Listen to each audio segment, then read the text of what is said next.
Okay.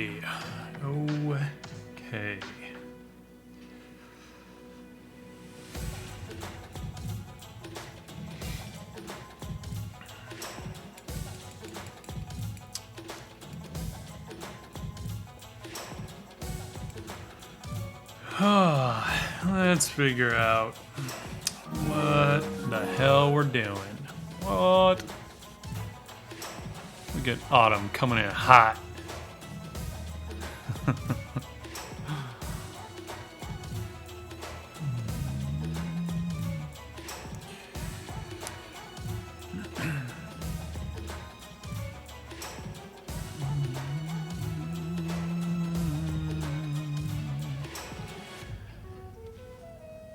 All right, let's hang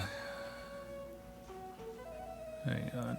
I have a little bit of armor reference up here that I should make visible. My day was it was good. Overall, it was good. It was a little hectic, but you know, that's okay. It's kind of par for the course sometimes, right? One of those classic work challenges where they say they want something based on a retro style, but then they don't give me a retro composition. That always presents a fun little challenge.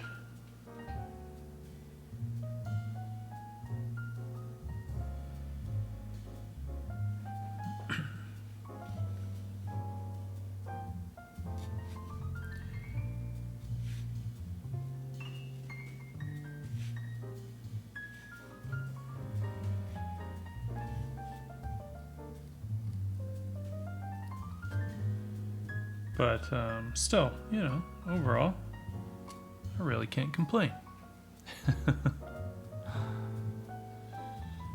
Yeah, no, that's great. I'm glad that you're all set up. Are you in the new spot right now? Right, I guess so. If you moved, since you moved all your stuff, or at least your equipment.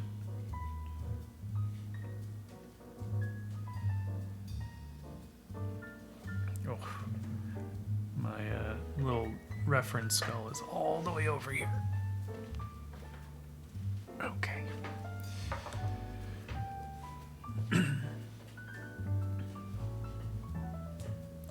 Nice. Yeah, that would suck. Make sure you don't have any holes in it or anything, right?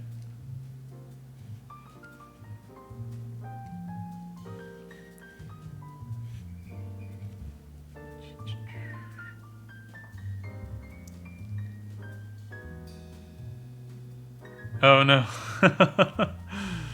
Are you gonna make another trip over there tonight?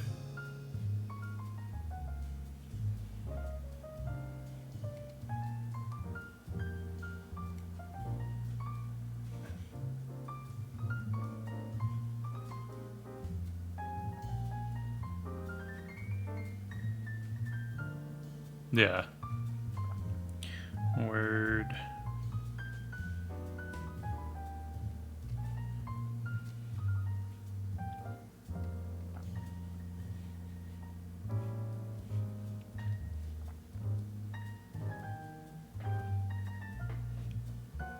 Yeah.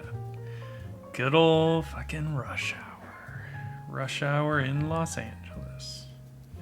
Good times, huh?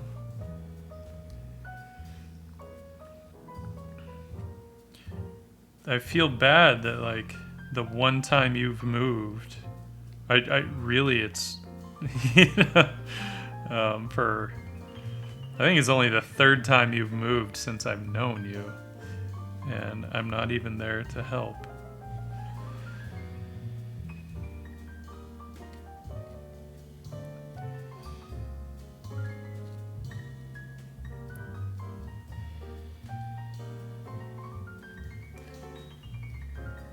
And then I was thinking, like, oh, well, maybe if you're moving the big stuff this weekend, and then, of course, this work assignment comes in, it's like, oh, I've got to work, like, all fucking weekend. Fun!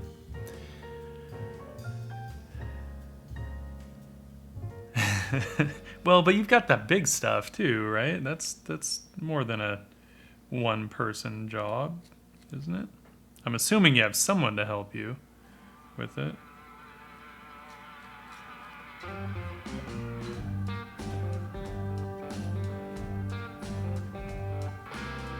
Martez, what's up? Yeah, just because, like, this kind of stuff is not good for a morning stream, you know? Pen and ink should really be done in a chill method, not rushing to finish stuff so you can get to work. Asking for trouble that way. I am working on a hot pressed watercolor paper mounted on a birch panel from Trekell.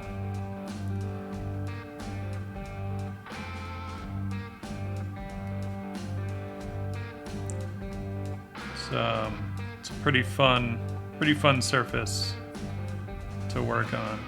Takes ink nicely, right? Since it's meant to take watercolor, so it just works well with any kind of wet media.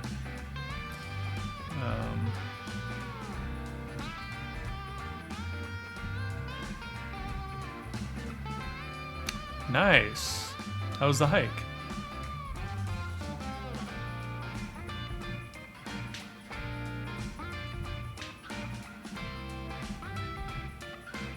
Yeah, they're dope, man. I dig them.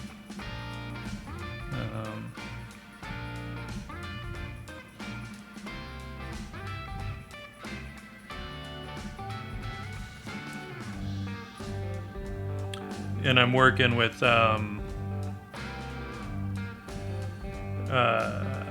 platinum carbon ink, so at least it's waterproof on the paper, which is nice.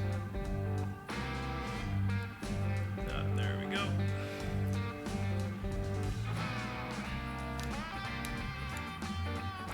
But has nice flow, right? Doesn't gum up quite like India ink, so that's a good thing.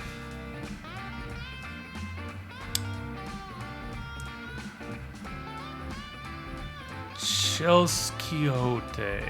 Is it Thomas?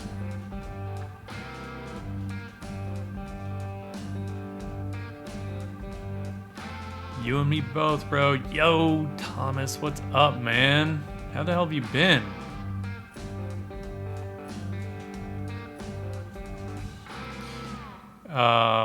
Thomas and I went to DigiPen together.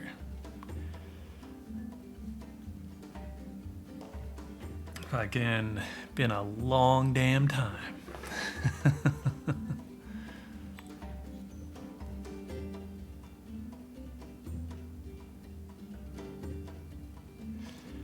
Man, not really. Actually, other than Abbott and I, you know, will kind of trade messages every now and then.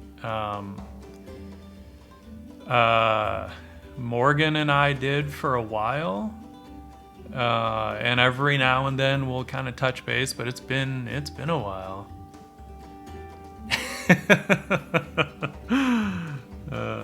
Not by much, Autumn. I would have met. Abbott was the drawing teacher. Abbott Smith, who then later became the head of the animation department. But I'm trying to remember, Thomas, were you there the 2 years that I was there, or was that? Yeah, like, he was more heavy set and very booming voice, right?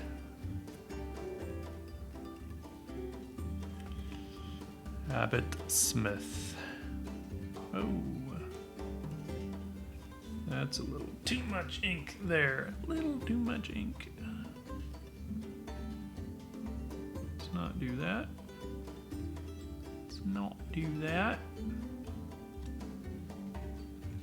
If I'm not careful, I'm just gonna get ink fucking everywhere. Yeah, no, I always liked Abbott a lot. Very opinionated, but that's okay. I'm debating if I want to do the decorations on the skull right now or later. I think I'll wait. I'm gonna wait. Yeah, so normally Thursday nights are kind of a variable.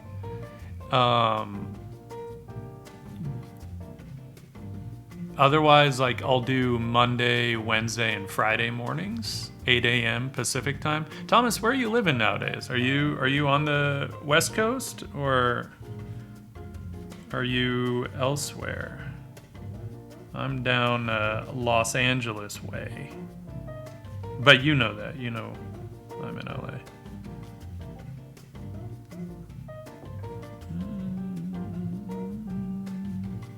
Vegas. Right on. Pre all this craziness, the agency that Autumn and I work at we'd do our Christmas parties in Vegas. Good times. Good times.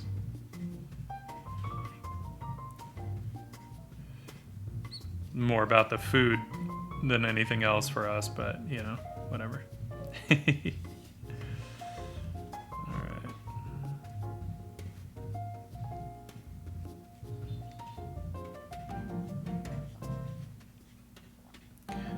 Figure out this armor a little bit.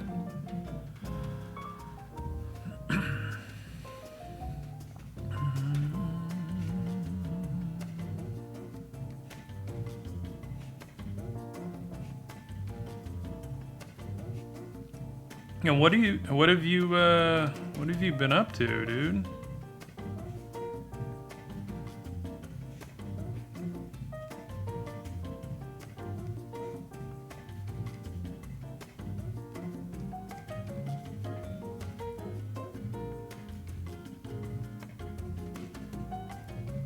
I ended up going to Art Center after Digipen, which is where I met Autumn.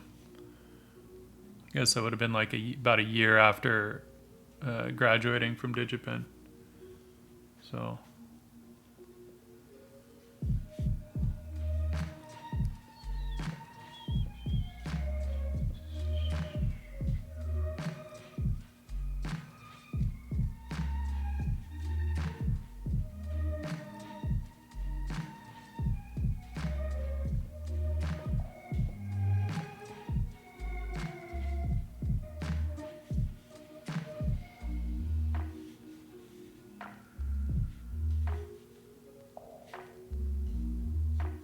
Some of the stuff I know is just gonna go to black, but even knowing that, sometimes I might throw in a little bit of detail.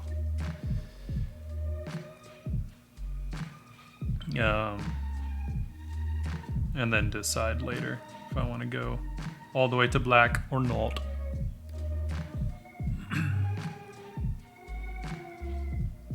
Oh, right on.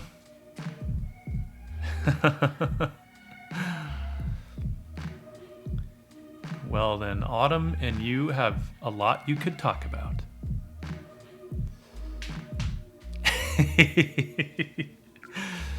uh, Autumn has done a fair amount of crypto trading and is also into computer music.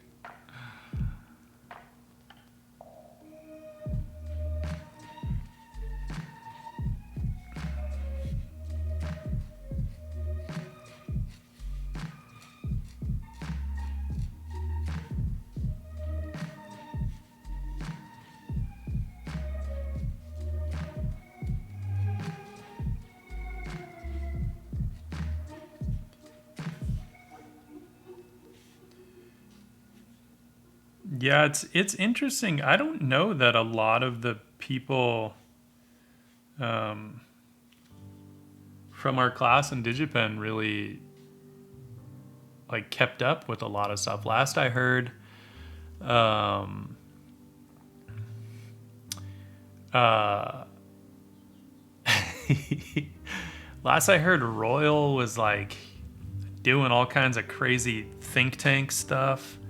I know for a while he had gotten hired to like a think tank that was part of Microsoft, but I don't know if he was still doing that. I don't feel like he was last time. I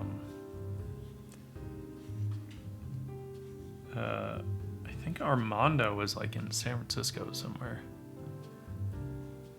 Last I had checked, but that was a while ago.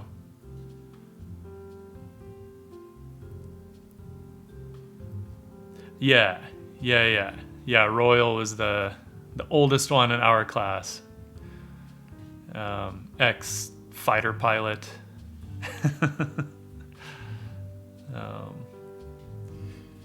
Sorry, I'm so like on the fence with the kind of detail I want to put on this, and I'm gonna kind of stop overthinking it because it doesn't actually matter that much. Let's get some general shapes.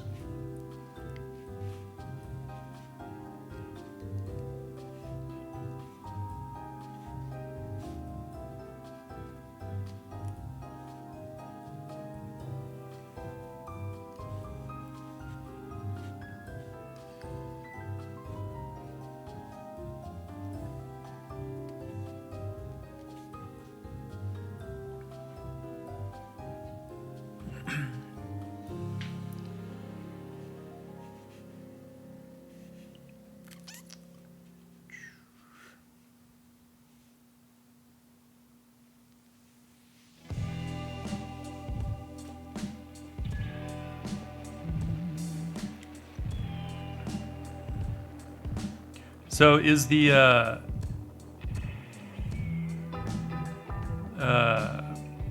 music stuff like is that like a professional thing, or is that more just kind of like what you're doing on the side, and the crypto is the main gig? Yeah. I mean, we can't talk about details of what we do, but essentially we create key art for film, TV, and video games. So, basically working on like movie posters and TV posters, billboards, game covers, that kind of stuff. But not just covers. Like we do a lot of stuff that ends up in like online campaigns as well. So, leading the illustration and sketch department at the agency. So, we get to do a lot of drawing and painting and all that stuff. Kind of just never really put it down.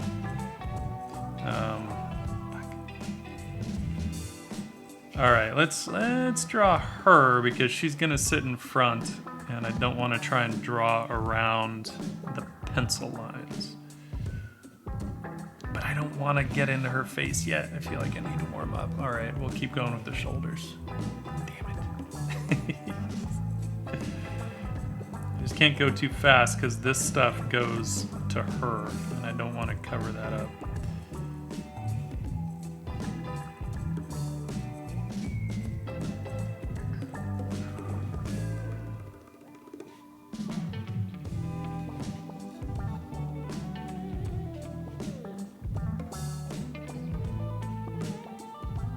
That's cool.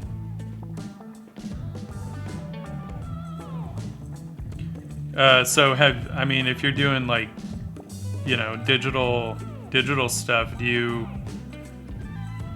you stream on Twitch ever? I see a lot of like, musicians and DJs streaming around these parts.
Yeah, dude, that'd be rad. I saw on your Instagram, it's like a couple videos. Was that actually you beatboxing?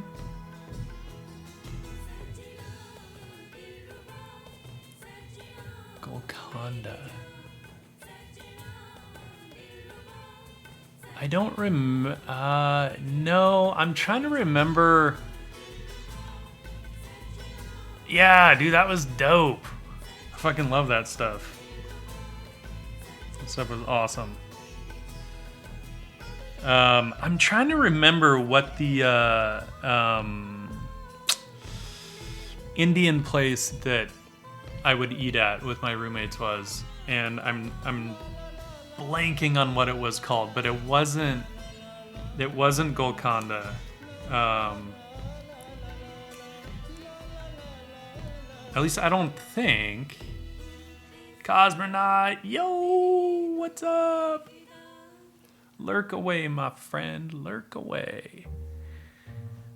By the way, since you are on Twitch, even if you don't stream yet, I can give you a follow.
I'm debating if I want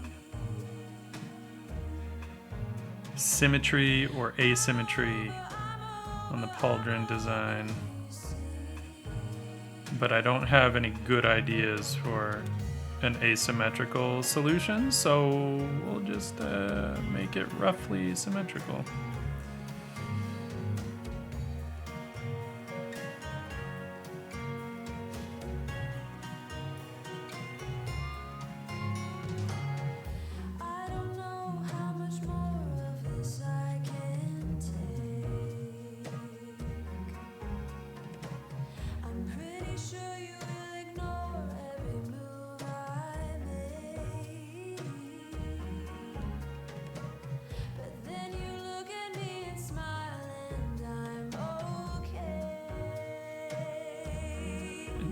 Thomas, are you from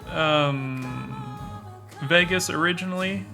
Because I vaguely remember someone in the class was from Vegas. Or were there a couple people?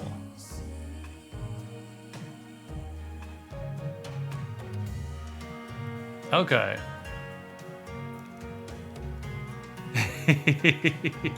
What's up, Jay-Z? How's it going, man? Okay. Wasn't someone else from... And no, I don't know where Will's at these days. I haven't heard from that guy in a long time. Wasn't someone else from Vegas? Was Bree from Vegas?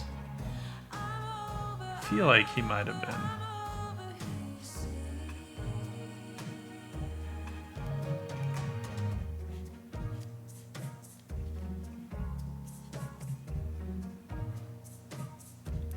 There may not have been. It may have been someone I went to school with at Art Center that was from Vegas. I don't remember.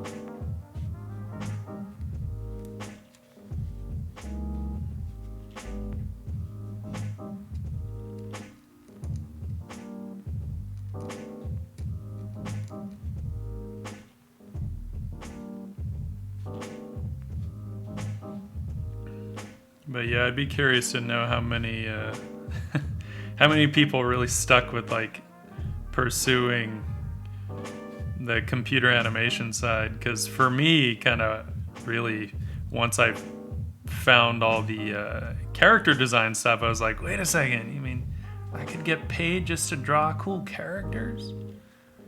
I don't want to do computer animation then.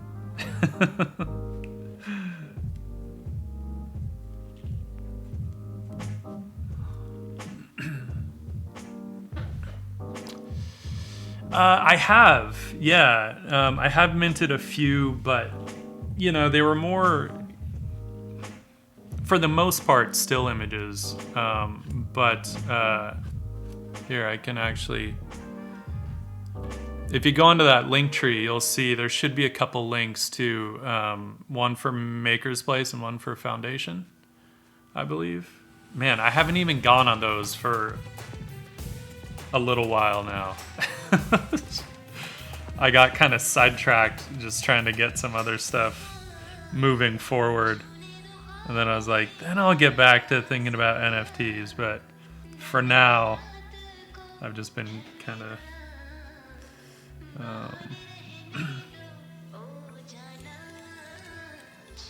you know, getting back into some oil painting and traditional media that I just felt like was falling by the wayside a little too much.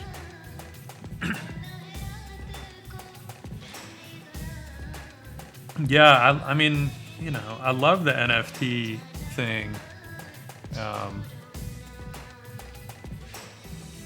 It's tough sometimes to really put the thought in to do it right. You know, it's time consuming. And I just have to add it to the list.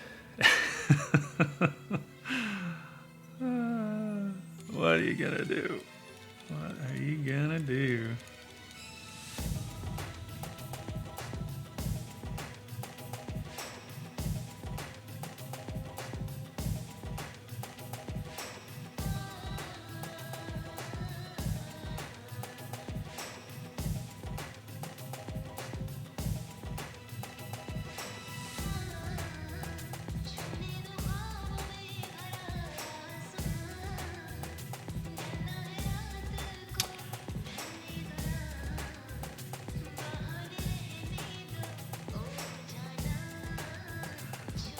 How did I hear about DigiPen? It was actually through, I don't know if you ever met my roommates, Shane and Taylor, but Shane and I were buddies from Northern California. So when I was trying to kind of figure out, like, what do I want to do with art, you know, because I had no fucking clue, he had said, oh, you should check out DigiPen because they have we were really into games at the time, and he was like, they actually have a video game animation department, and at the time, of course, it was like the only one anywhere.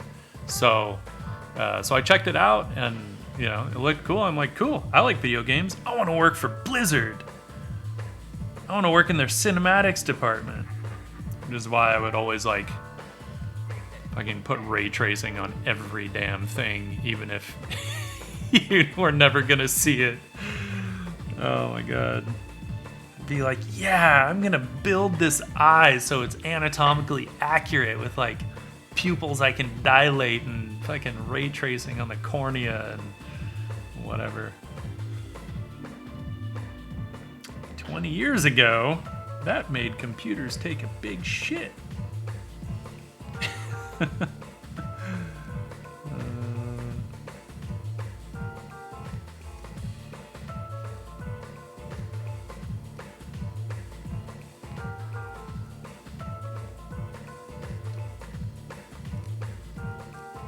Now they could probably render any of that stuff in real time. Like anything I made back then, I'm pretty sure could get rendered in real time now. Instead of taking all weekend to render like 30 seconds of animation.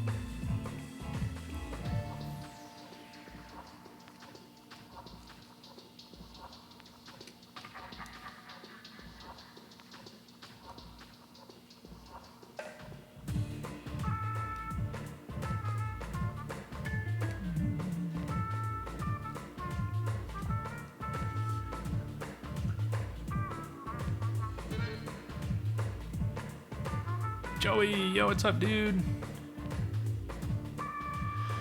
No, I don't, Jay-Z. I mean, I've done work for them. I've done work for Blizzard. I did some like cover design stuff for them for expansions for actually World of Warcraft, Diablo, and StarCraft. So, technically, I guess I've worked for Blizzard at this point.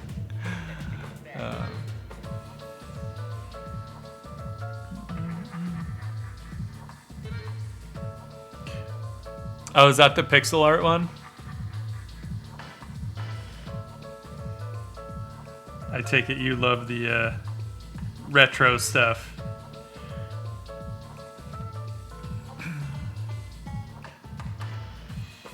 Yeah, that's a badass piece.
Bring a brush into this pretty soon just to get some of those heavy darks in. We'll see.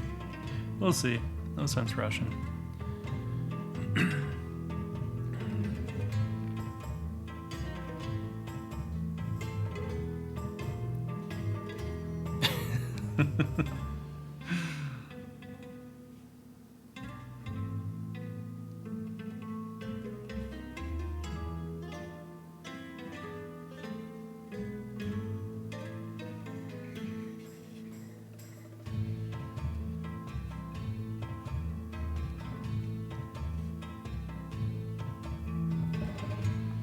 I think what I'm going to do with this piece is, obviously first focus on just getting a nice drawing, even though I do want to, turn it into a shirt design.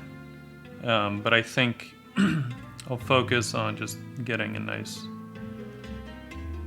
awesome drawing out of it, and then I'll probably just put more time into it on the computer to kind of convert it to something that will play well with screen printing.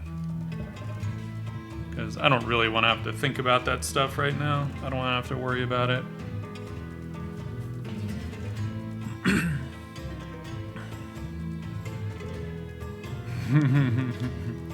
Man, sprite animations were so much fun. They were fun to do.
I missed something there.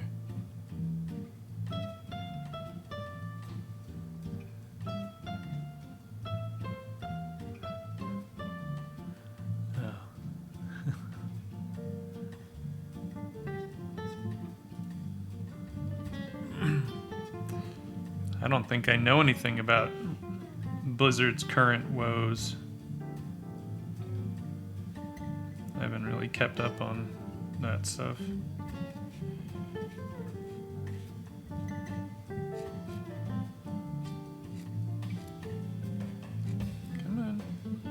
Come on, Pen, you got this.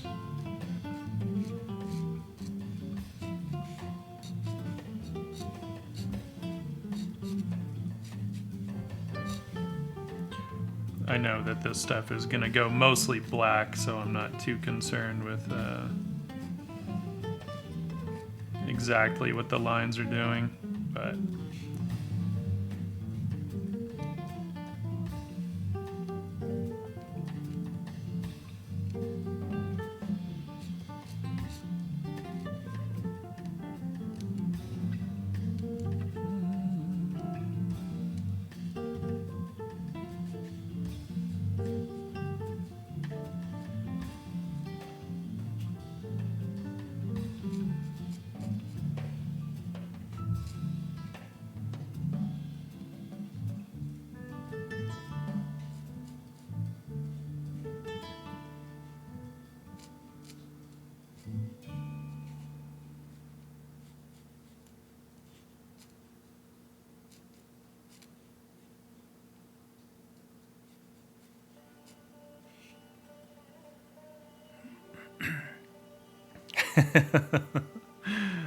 Sariana, you and those nib scratches.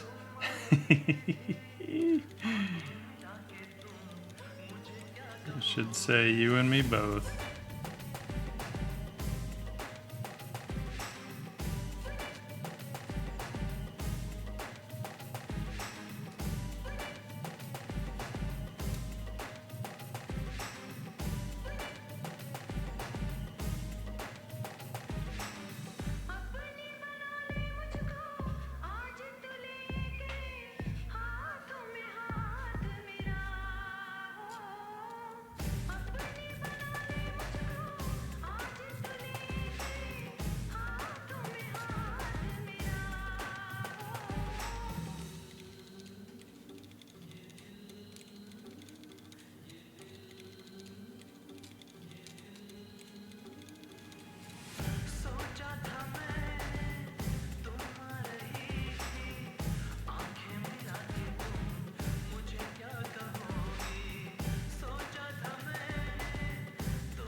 Thank you. Thank you. I know we'd kind of played with some ideas previously on stream, and then I realized like the guardian demon was getting too dominant, right? And I'm like, no, it's not actually about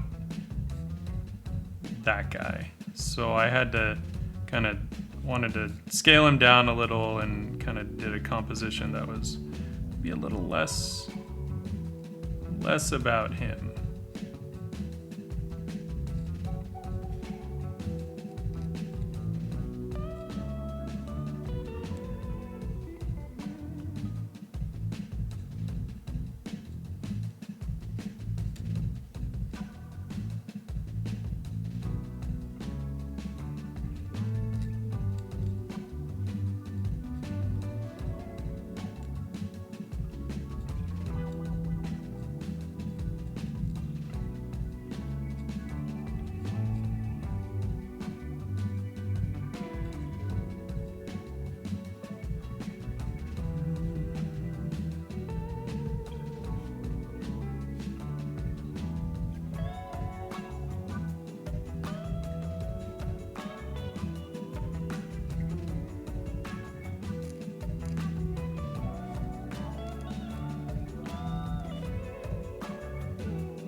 Oh, yeah, bad on you, Blizzard.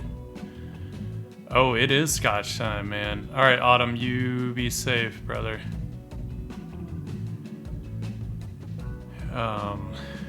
Thank you for reminding me, Thomas. It is Scotch time, actually.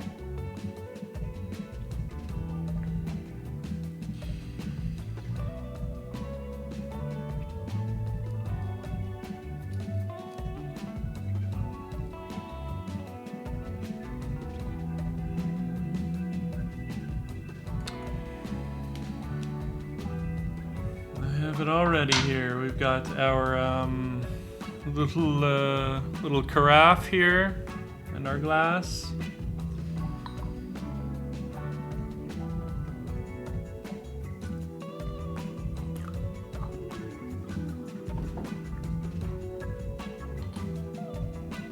And we shall have our Balvenie 14 Caribbean cask, which marries two of my favorite things. Balvenie Scotch and Caribbean rum.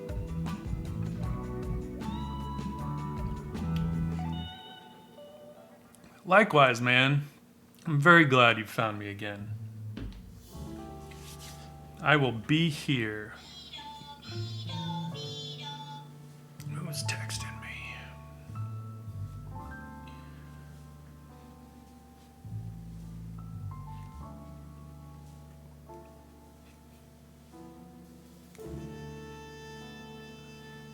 I'm not going to turn the ringer off, but I will turn it down.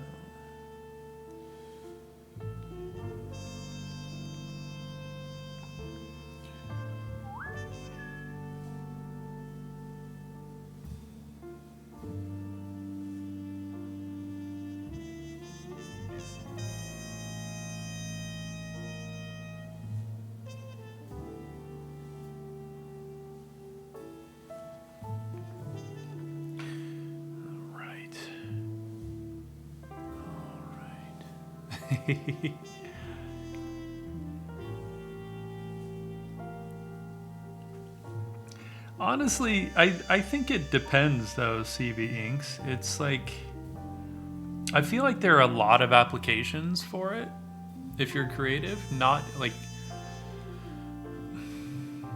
you know, it's not like anyone's gonna be the next Beeple, at least with NFTs, right? He already did that and was on the forefront of pioneering this kind of new medium in a sense.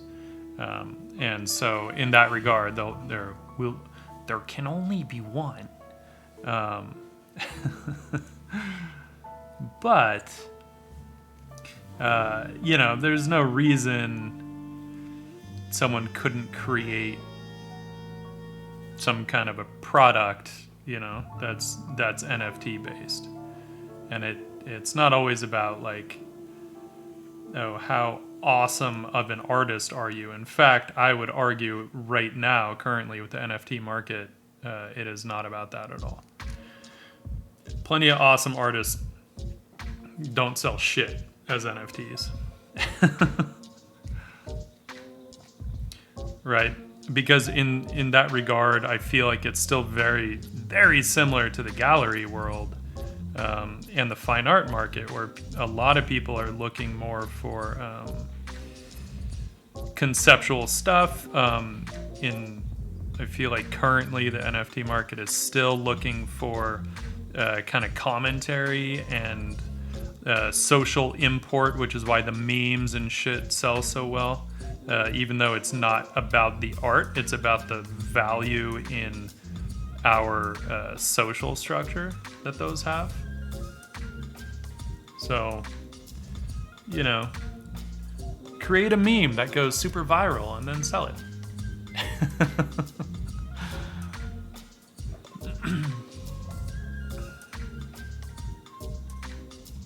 That's all. That's all you gotta do. Alright, now we can...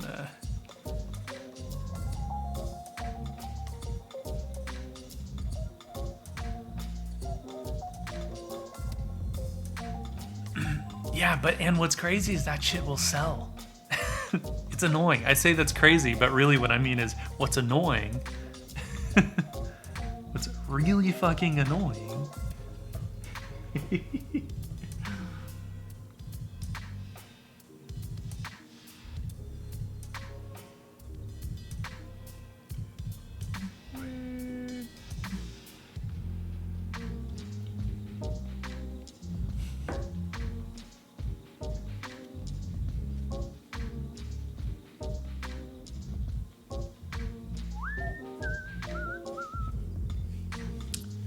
Let's see here.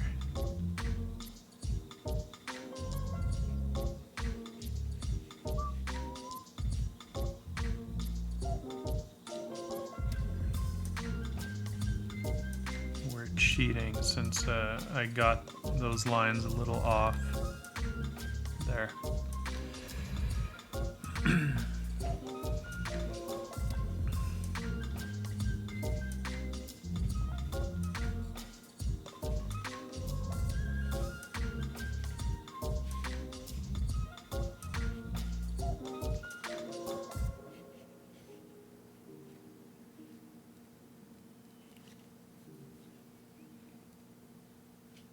Man, I haven't done legit pen and ink in a long time. Right. I always use my fountain pen, which has the same ink that I'm using now. And I could just use my fountain pen, but then my beautiful curly koa wood nib holder goes to waste and doesn't get any love. And this also forces you to slow down a little bit, which is, in my opinion, it's always a good thing, right? Especially for those of us that spend a lot of time doing digital work. We get used to moving as fast as we can possibly think, and doesn't always make for the best art all the time.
Yeah.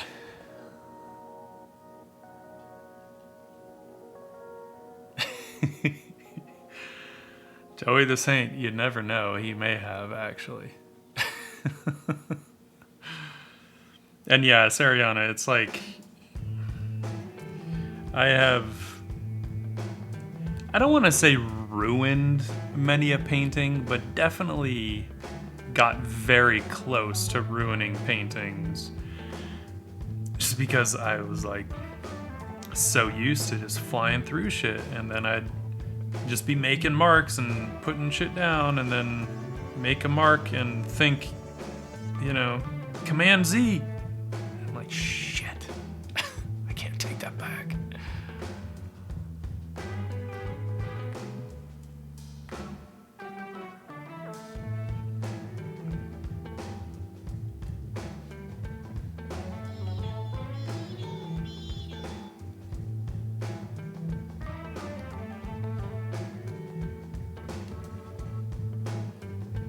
If I was gonna do the single color thing, though, I would probably do a white pixel and come up with some like bullshit thing about how it takes all three colors to create this seeming non-color, and it's more than just white, it's all the colors combined, and blah blah blah.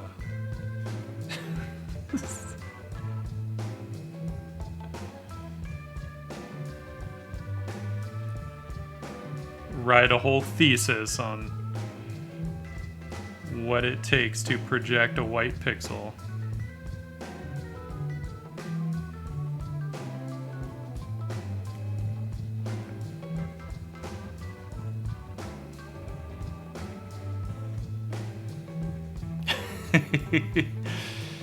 Yeah, Sariana, I know the feeling.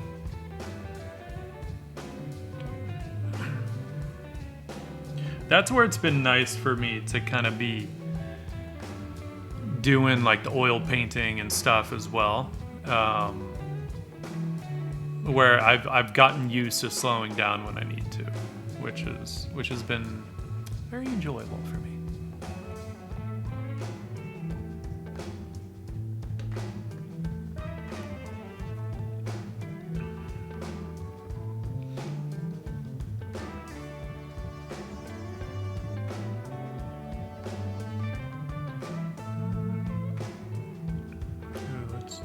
Get like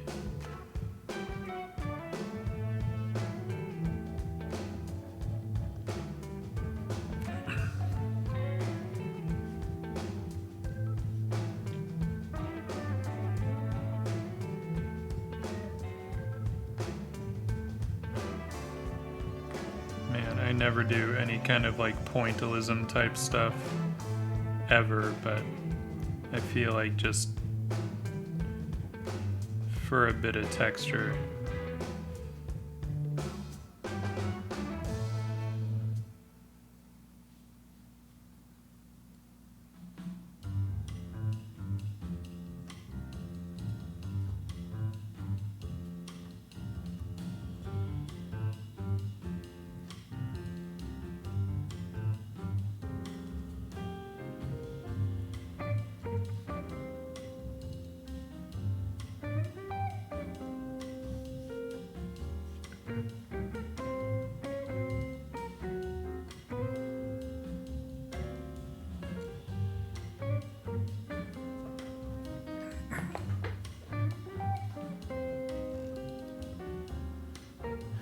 Right on. Well, you're coming out Los Angeles way, right? Are you moving out this way?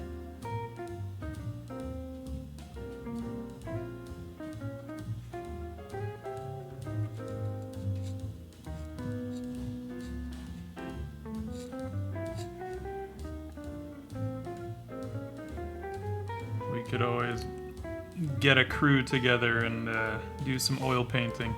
That'd be fun. It would be fun.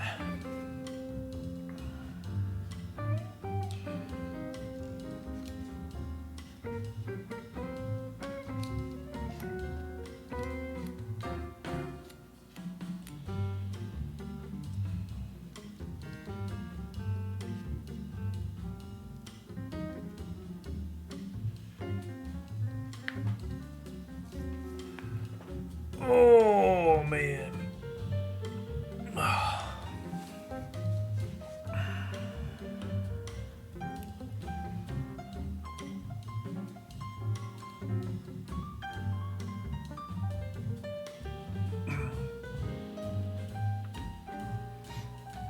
Yeah, it's interesting, CV inks. Like, you know, it's easy to look at digital and think, yeah, but you can undo, and it's easier and all that stuff. But it presents its own challenges, and it's not easy to make digital look good, right? Like, it takes more control than the average person thinks it does. And it's partly because it's, you know, pick up something like Photoshop or even Procreate, but more so Photoshop, and you can do pretty much anything, right? So we could argue it's like the largest or the most vast and variable art medium there is. And that's not easy to create something in, right? We have to always create our own parameters to work within, to create anything that's good, right? We're always better off kind of creating some kind of parameters. And it's not easy, especially like depending on how advanced you are with stuff. It can be very difficult to work with a tool that can literally do anything. So yeah, not trying to think of where to go from here. Let's maybe work down that arm.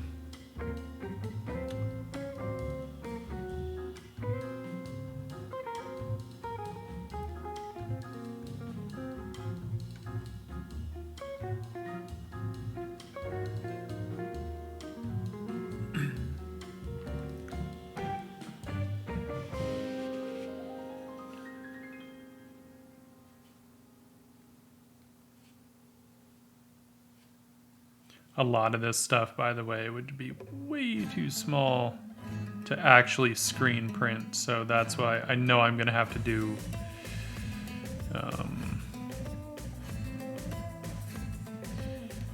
some heavy editing once I scan this. But that's okay. It's okay.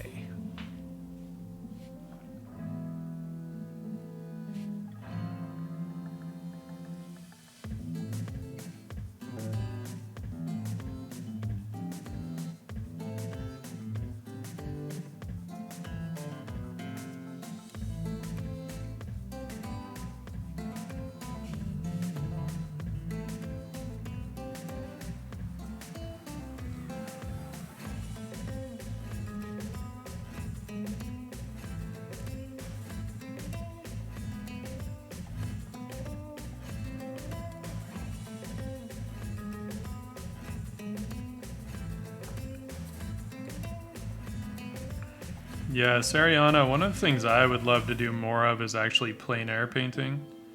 That's one of those things I've never been good at, but would like to get better at, you know, even if it's just very slowly getting better at it.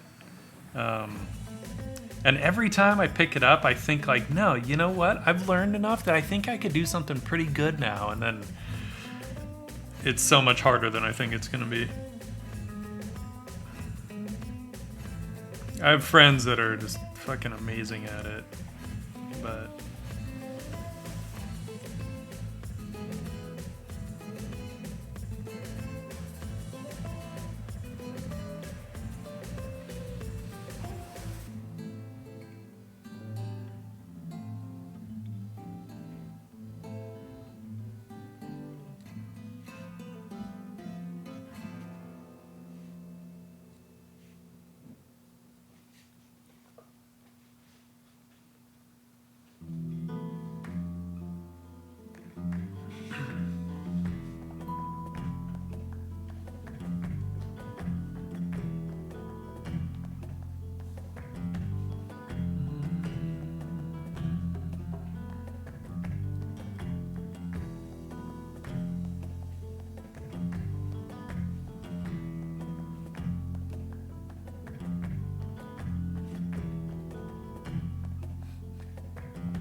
The only reason I think I might actually be better at plein air painting now is because I've learned to slow down a bit.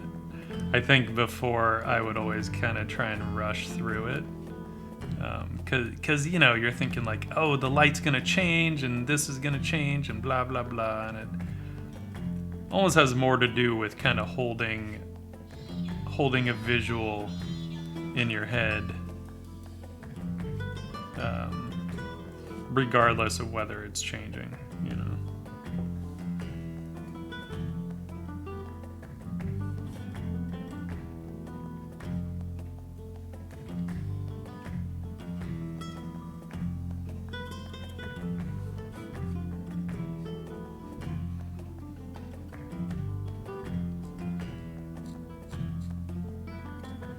But who knows? I'd have to put it into practice.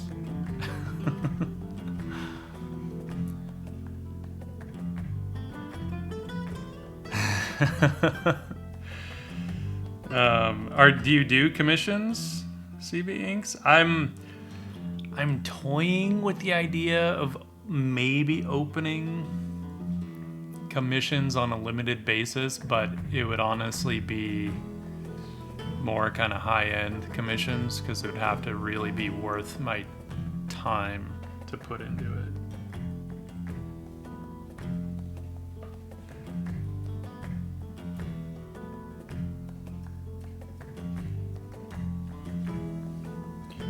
But I'm saying that also from the standpoint of having a full-time gig, right?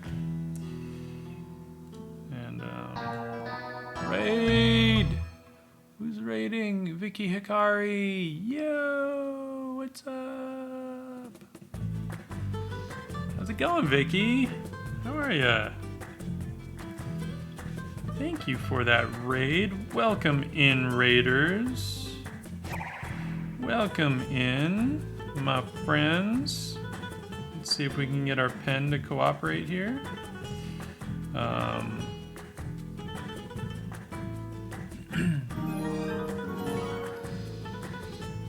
Yo, Thomas, brother, thank you. Thanks for that sub, my friend. Vicky, how you doing? How's your stream? Thanks for bringing your peeps over here. Anyone, if you're new here, my name is Daniel Landerman. I work full-time as an illustrator and sketch artist in entertainment advertising, doing key art for film, TV, and video games. That's my day job. When I'm not, doing that, I'm doing whatever else I feel like doing. Right on. Do you want to show us what you were working on? I think you were doing Blender before, right? When you had rated us as well. I'm assuming that's either like part of what you do or you're learning it. Blender looks rad, by the way. As much as I don't really want to get back into 3D. Blender looks pretty dope. And I kind of want to get back into 3D. Yeah, but I always loved modeling. Dude, Thomas, that's awesome. That's awesome. You're like, I went to school for this shit. I should be teaching you. But that's not how it works, right? We were on like 3D Studio Max 3, 3.0, 3.1 or something.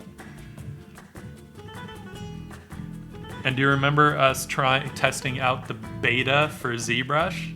Like before ZBrush even went fucking official? And that shit sucked.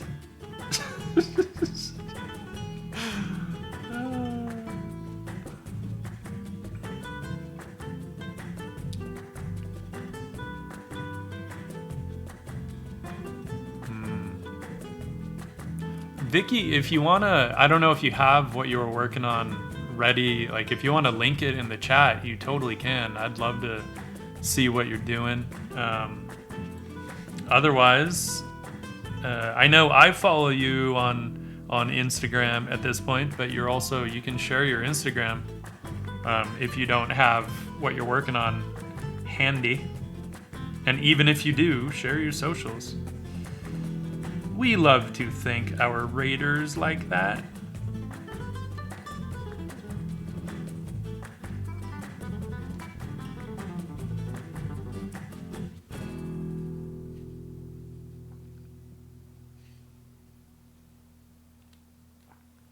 So my thought with this is that his hands are actually basically turning into the pauldrons on her shoulders. You know, a tiny bit conceptual.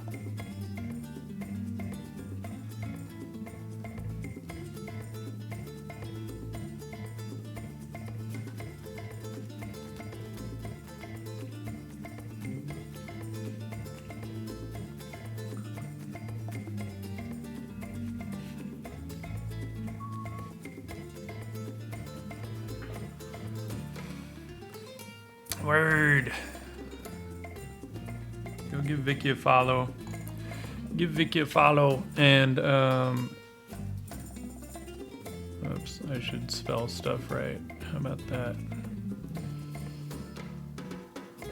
And give Vicky a follow on Twitch as well.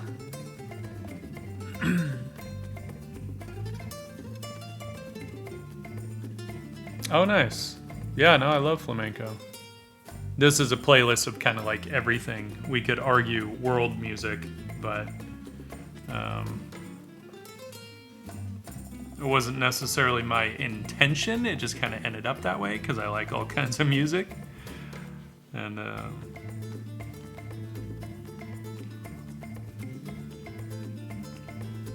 so that's what we ended up with.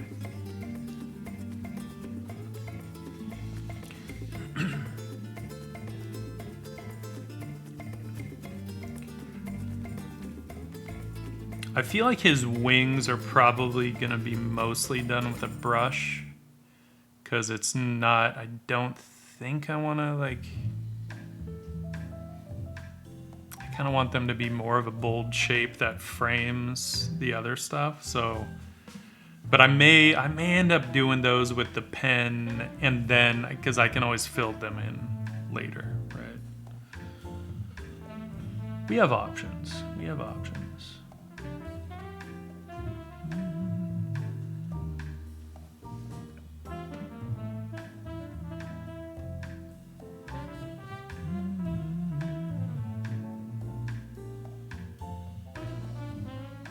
Oh, cool. Yeah, yeah.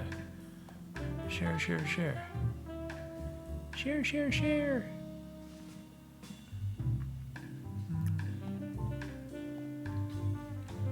And yeah, if anyone wants to join the Discord, you can join the Discord. And, you know, at the very least, because I know, like, when you're on a bunch of servers, it gets annoying with all the notifications, but at the very least you can just turn on the notifications for, you know, when I go live. That's like almost the only time I use the everyone the everyone tag is when I go live. So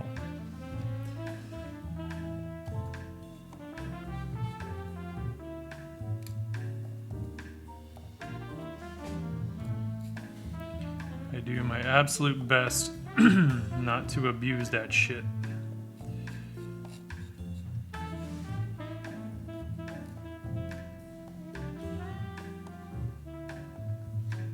Or, you know, sometimes work gets a little crazy and then I have to push a stream or cancel a stream.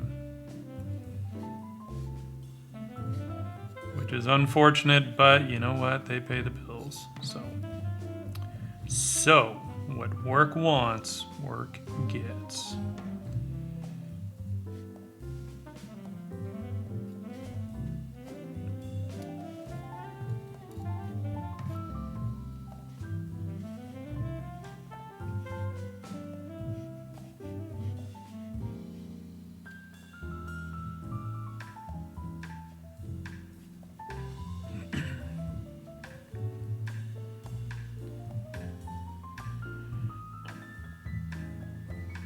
I have actually. I was doing like a dual stream, but I know technically because I'm affiliate on Twitch, technically you're not supposed to dual stream to multiple locations. And I don't like the YouTube crowd as much, I have to say. All right, Vicky, lurk away, lurk away. We will be here. Scotching and sketching. That's what we're doing.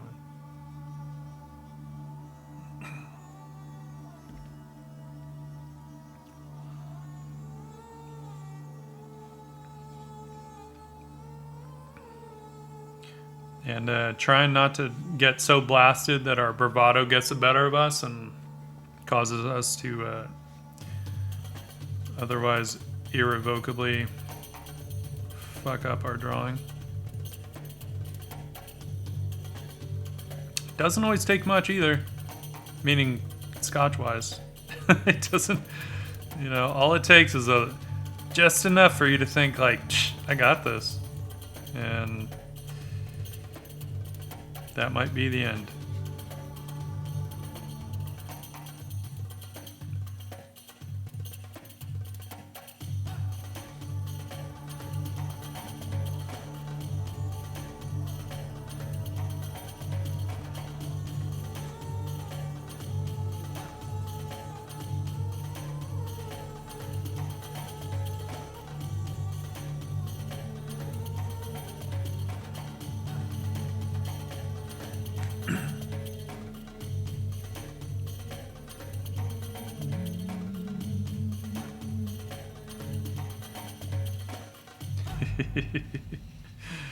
Yeah, every drink and draw, right? Raid! Oh, the damage coming in. Party of 11. How's it going, my friends? How is it going for y'all?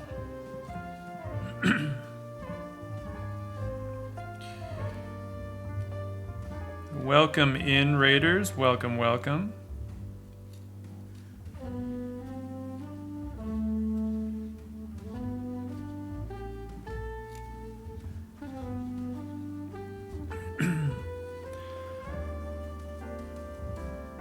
Nice, right on. Well, Damage, if you would like to share with us what you did on stream, we would love to see it.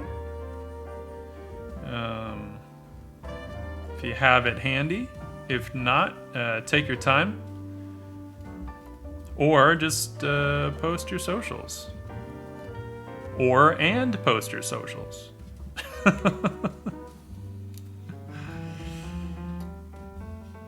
How did your stream go? Sketching is always a good thing. Always a good thing.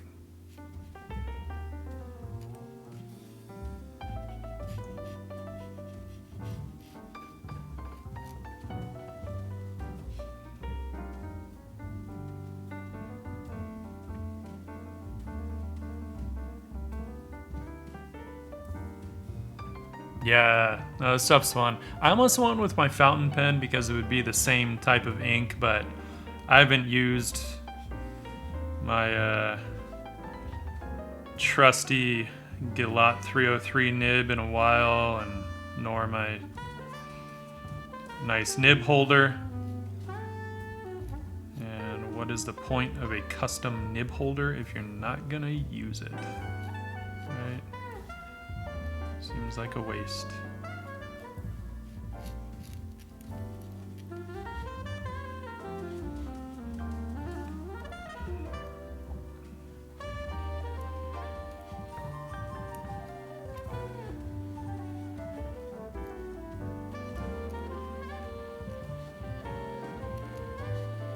Some of this stuff I know I'm gonna kind of bring in some heavy marks and it'll get covered up, so I'm not like super concerned. I'm gonna get into the brush pretty soon here.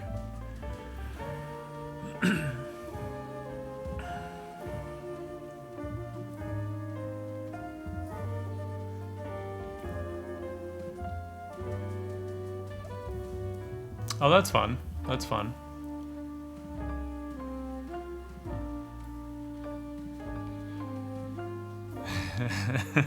It would be painful. That would be one detailed tattoo. By the way, Whiskey Hunter, cheers.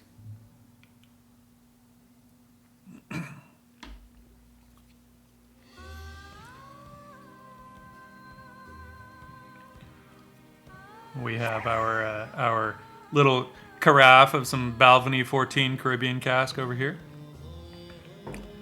to replenish as needed.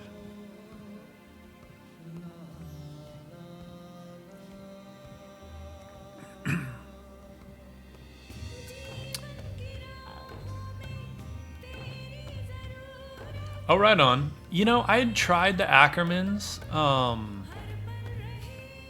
I'd be curious to know if they've gotten better, because it's been years. I had actually gotten one when...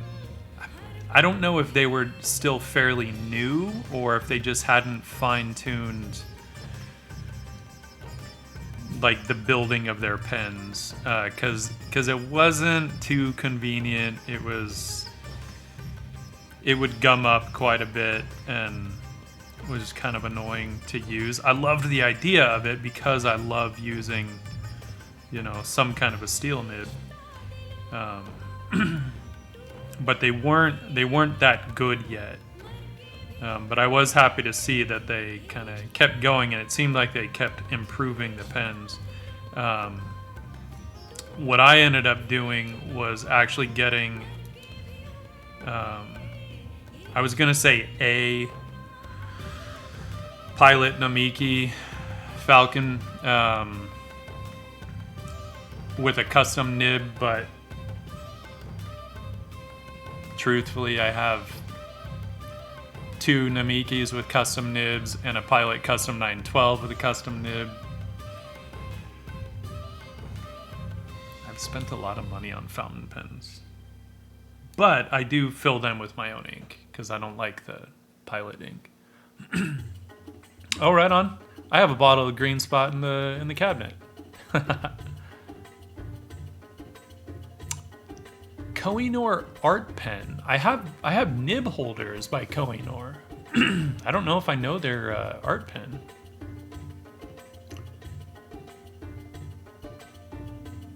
And yeah, CB Inc.'s Instagram is, I don't know, that's its own fucking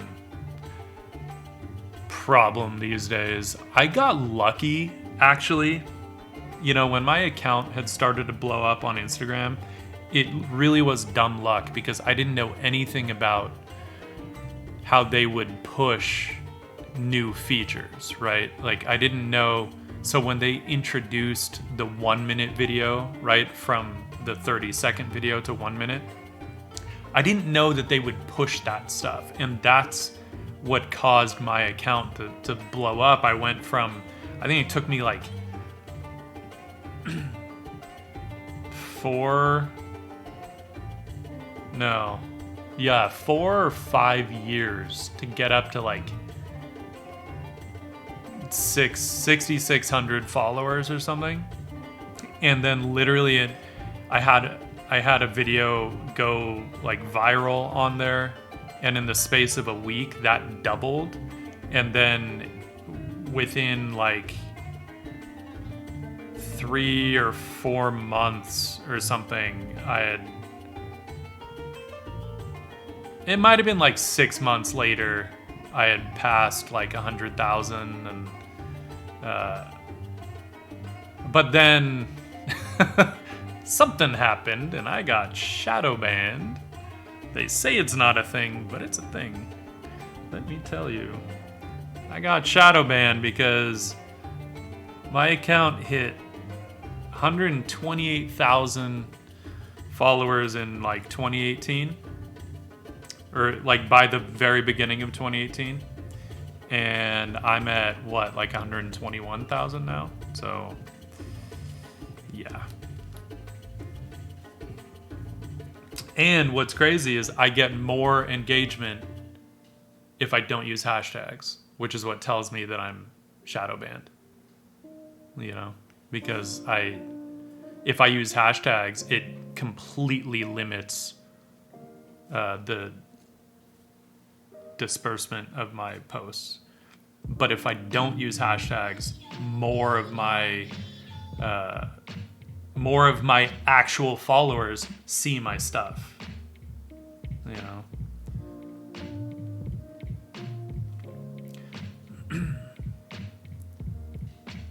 I don't know, because they have always said that they don't have issues with nudity in art, you know. But my guess is because I'm not gonna lie, a few of my posts have probably been a bit more on the sexual side, not like hardcore or anything, but definite, you know, definitely alluding to some imminent sexuality. And they don't like that shit. So, Whiskey Hunter shadow ban is basically where they don't ban you from the platform, but they completely throttle the dispersal rate of your posts, right? And you'll actually be banned from using common hashtags and stuff like that. They don't tell you, right? It was, for me, it was literally like across the space of a week, it was like someone flipped a switch, right? And I went from getting 6, 8, 10,000 likes on posts to being lucky if I got like 2,000, you know. And with 120 something thousand followers, it shouldn't really be a problem.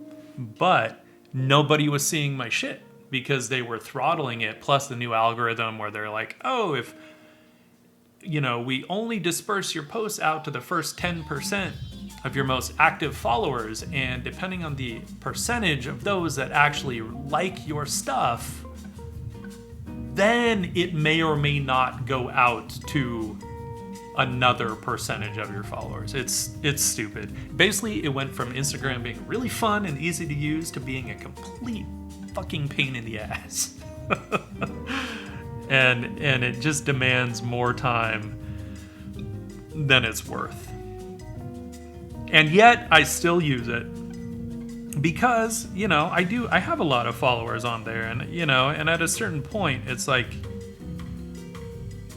I don't want to say you have a responsibility, but you kind of have a responsibility in a way, at least if you want any kind of engagement, or if you want to be able to, you know,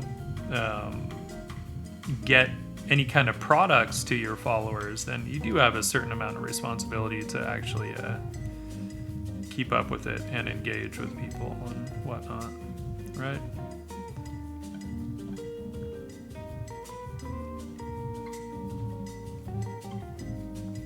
I want this, she's got this feather thing similar to, it's like a sequel to this one, similar to what this girl has, this like feather collar, but I kind of want to make this one asymmetrical.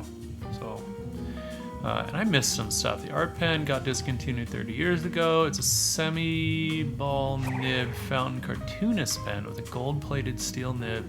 Fantastic, huh? Oh, that's cool. Ooh, Usagio Jimbo. Hey, Hugo Vieira Art, thanks for the follow. Whiskey Hunter, thank you for the follow. Luke Dim, thank you for the follow. I missed some follows. I think that's it for this one. I think I'm good. Oh, cool. Ooh, Art Station. Art Station. Oh, right on. Fuck yeah. Fuck yeah. That's a new ArtStation learning app? No, ArtStation, stop trying to push your shit on me.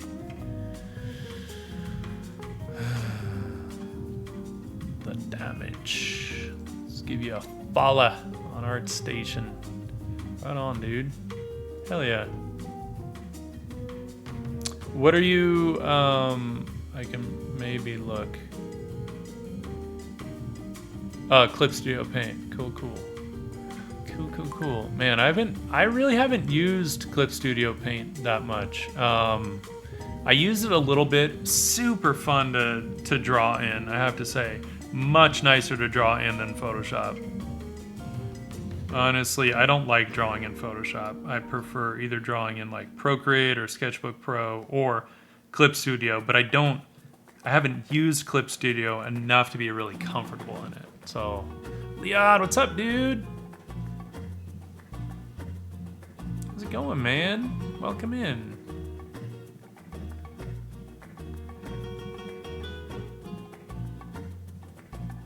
That's cool. The D&D stuff is fun, right? Is it? Oh, you mean from like a painterly feel? Because I've got some great brushes in Photoshop. And yeah, man, that would be hard for me to switch over.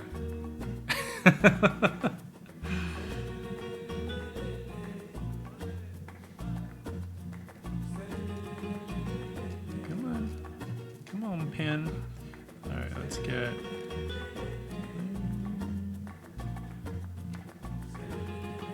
I use Photoshop so much for work. Plus, the hard part is like I also use a lot of Photoshop's like post-production capabilities, even before I'm in the post-production phase. Man, that would be hard to switch over. Even though I do like, we'll see once Apple opens up more RAM on the new iPad Pros, right? When they drop iOS 15. They're going to be opening up more of that RAM on the top end model. So we'll see. We'll see. If I can do full finish resolution pieces on the iPad, I will be super happy. Because I do love painting in Procreate. But right now, the limit is 10,000 pixels on the long side. I think 10,000 by 6,000 pixels at 300 DPI is the biggest that Procreate will do. And I'm hoping that will get bigger when they open up more RAM.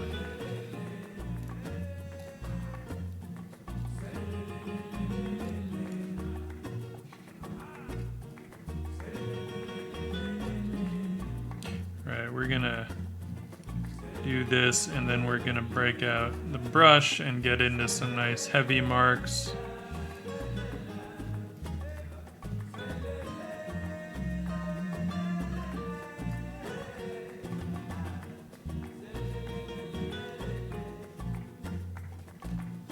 Which should be fun, I think.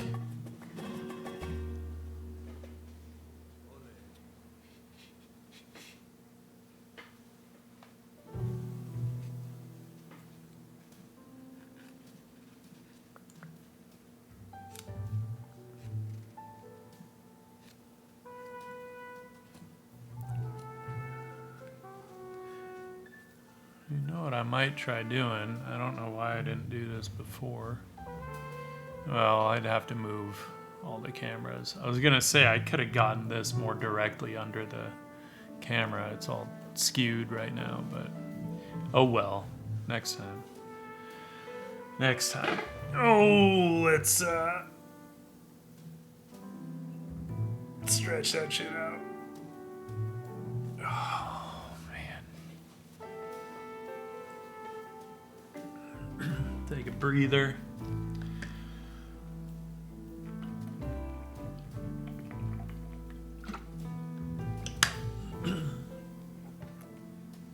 So one thing I want to do, I'll finish the ink drawing and I'm going to scan it in. And I need to actually order some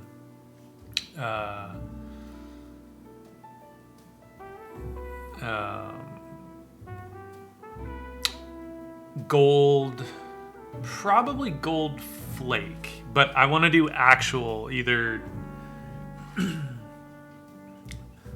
maybe like 22 karat gold flake and actually do a gold circle around this. Because I've kind of only messed with the, okay, carafe is done. I've only messed with like the kind of fake gold stuff, right? And I'd like to do some real gold. Like this was done with more of like a fake gold leaf, right? Which I like the texture. I prefer the texture of the gold flake. It gets its really cool kind of crazy texture on it. The texture on this is more from the glue, the adhesive underneath, but you know, I have this circle marked out here that I want to do.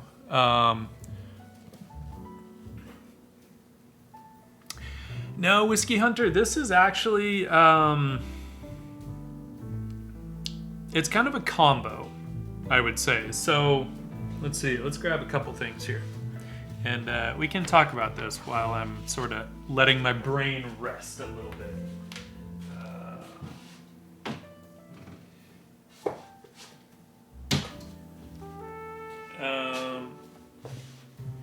So I had done this piece, and we ended up doing like a gold foil thing on the cover of my book, right?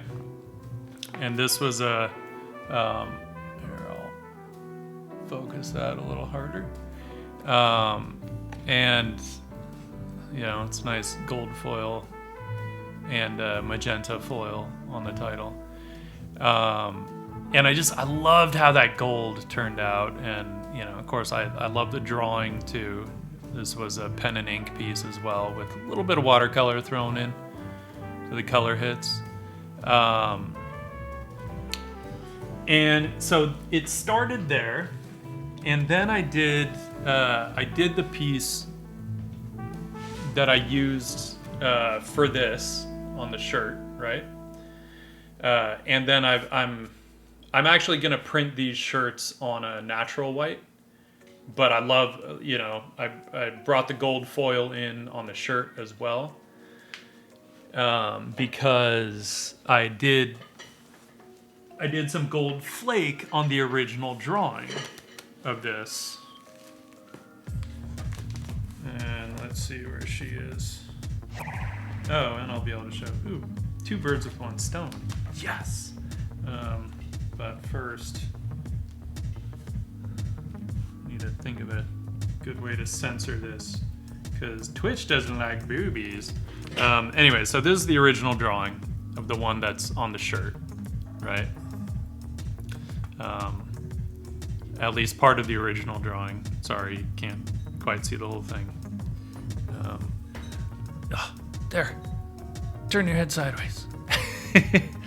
Anyway, so I actually did the gold flake, right? Which is a more kind of, I don't want to say a busier texture, but kind of a busier texture. And so I'm essentially doing another one in the series, but I've played with this theme of these guardian demons in the past. I know how I have other drawings that have played with this theme, and so I wanted to kind of like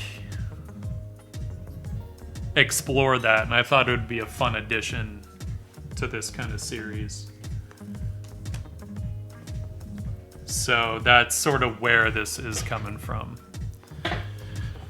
So there's not like a story per se. I sort of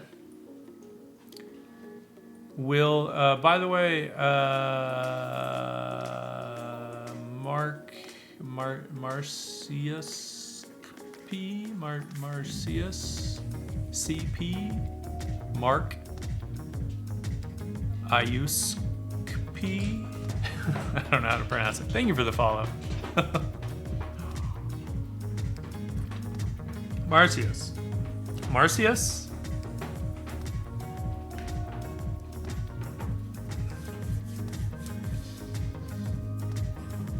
Cool, Marcius.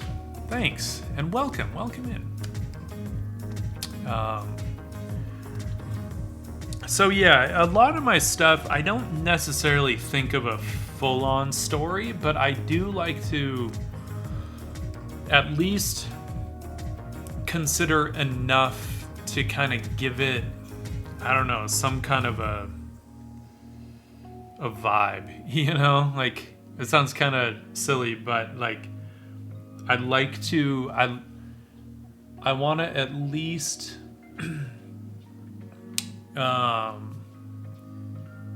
make it feel like there's a story, you know? I always like it to feel like something happened before this and something is about to happen after this. Like that's always kind of my goal when I'm doing any of these images. And some, in this case, because I am thinking of a shirt design, so I want it to be more, you know, iconic. I know we're only looking at kind of the top half here. We get the circle and then just the drapery that kind of, you know, will go. So it'll be a nice kind of graphic shape with some organic elements down here and then organic elements at the top with the wings, you know, breaking out of the top of the circle and stuff. So thinking of a more iconic kind of composition in that regard. But, you know, even with my oils and stuff, I like it to feel, you know, a bit like there's some kind of a story in there.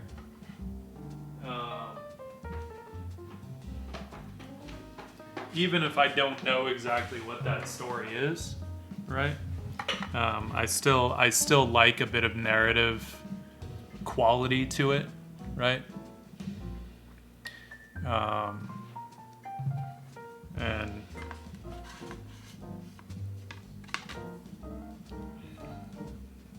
this is all dry now. I gotta finish her. Fine tune the stuff that's going on her tail. But, yeah. Ah, thanks, Thomas. I appreciate that.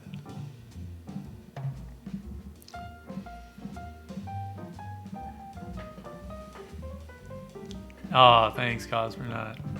Well, I appreciate your lurk, as always. Ah, thank you. Thank you. Yeah, this is a fun one. This is a fun one. This was actually based on a pencil drawing I did some years back. But hey, Liad, thanks for stopping by, man. Everyone, go give Liad a follow. By the way, fantastic oil painter. Worth your time. Worth your time. So, yeah. Yeah, if I can get, you know, some narrative going, I'm happy.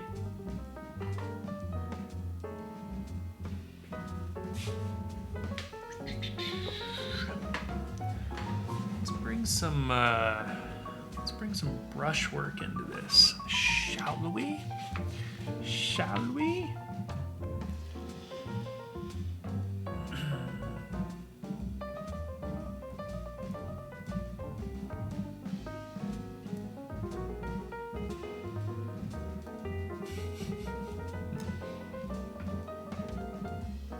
Ah, no problem, Damage. I know how that goes. Usually, you know, when we're raiding, it's like, it's because we gotta go do stuff. So I appreciate the raid. Thank you for bringing your people over. Yeah. I hope your dinner's delicious.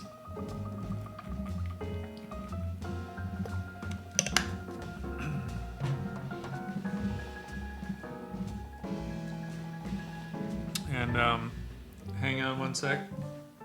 Be right back.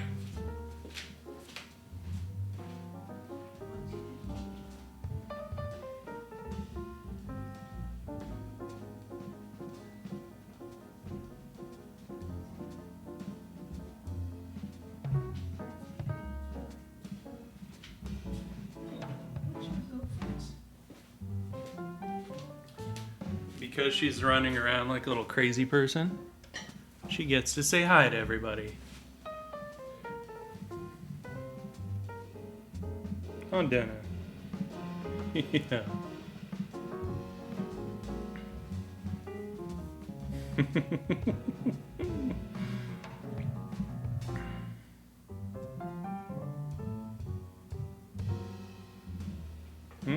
Why are you running around like a little crazy person? What? What? Because she has the zoomies. Because she has the zoomies. The little floof has the zoomies. Okay then. Yeah. Alright. Alright, I'll let you go.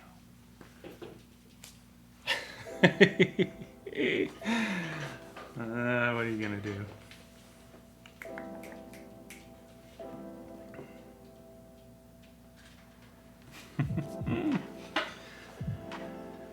Alright. Brush, brush, brush.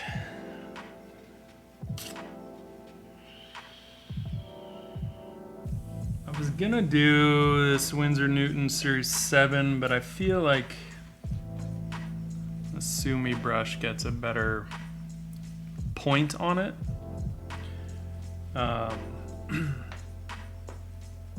So I think this would be a better option. What do you think?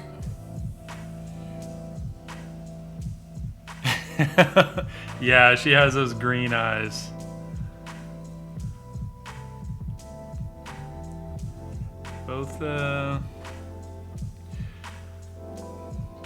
Both my cat and my girlfriend have green eyes.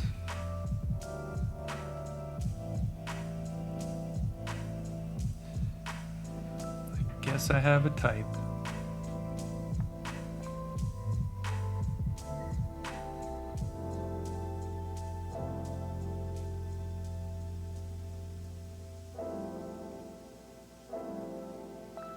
And I don't always like to do a solid black, by the way. I like to kind of...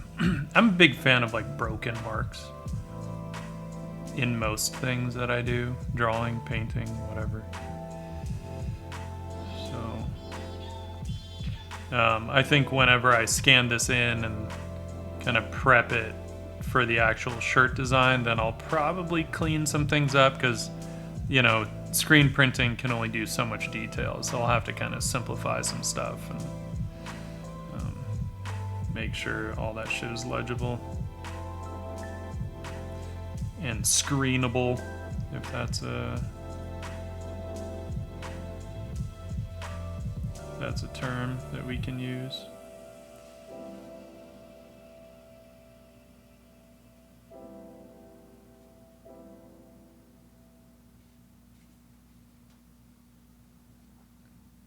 Por ti mi corazón palpita, siempre he sido tu chiquita. ¿Cuántos te amos van ahorita? Yo ya perdí la cuenta. Quiero decirte que te amo. But you can see how fine a marks this brush can get, right? Much finer than the Winsor Newton. As much as I love the Winsor Newton brushes, but I like Sumi brushes more.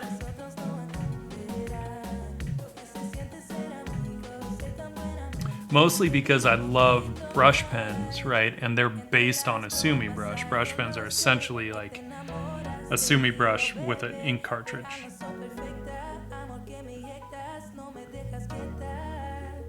Albeit a much smaller brush.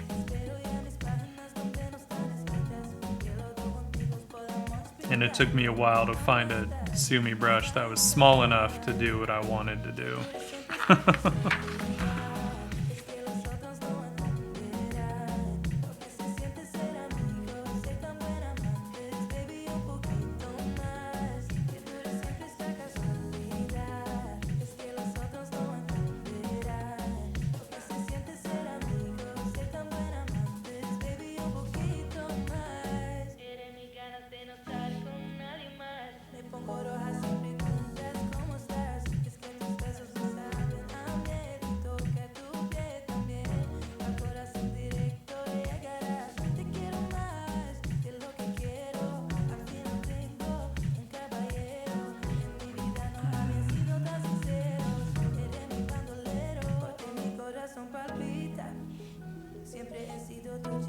make sure we don't go over some stuff that's not dry yet.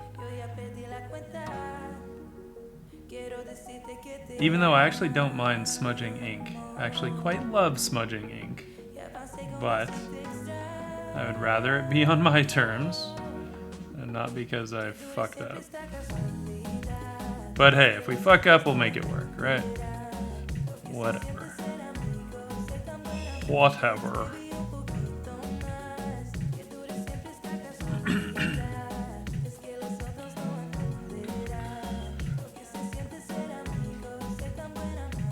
gonna have to... I don't know, I have like 3 different processes in my head for what I want to do with this, so I will scan it after I finish this first part of the drawing, and then I will throw some watercolor on for a little bit of color pop to separate some things, and then I will put some gold flake. But then the prep for the shirt will be a whole other thing, which will be based off the scan pre-watercolors.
This is...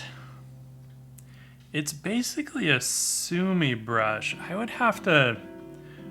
I should look it up, actually, because I've been meaning to. It was some brush I found on Amazon after... after buying quite a few Sumi brushes that were not the right size for me.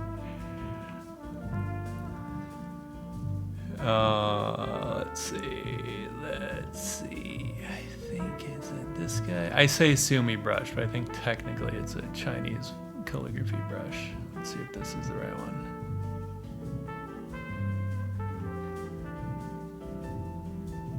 No, that's not the right one. Like I said, I bought quite a few. That's weird. That's weird. Huh. Why? I wonder if that was the right one. That might have actually been the right one. Wait, where'd you go? Where'd you go? Let's see. That's...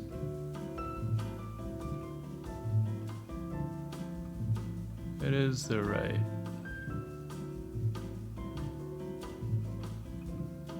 weird. Why do I feel like they changed it? I think that's the right one. Let's see here. Wait, here's another one. Too many. No, that's not the right one. Oh man. I think it's this one. Let's see.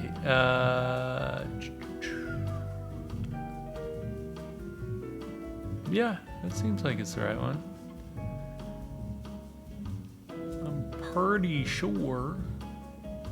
Rabbit hair, weasel hair. Yeah, I think this is it. All right. Aight. Let's grab this.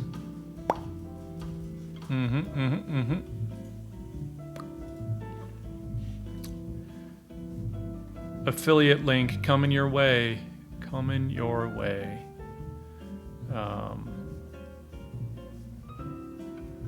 I'm pretty sure that's the right one. I'm not sure what some of these others are. Size. It might just be a size difference, and then it looks like there are a couple that are, or at least one that's rabbit hair, rabbit and weasel hair mixed. But I don't think I've tried that one.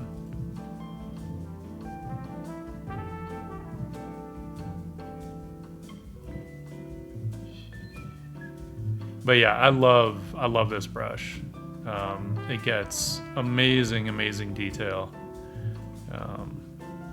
Super fun to use.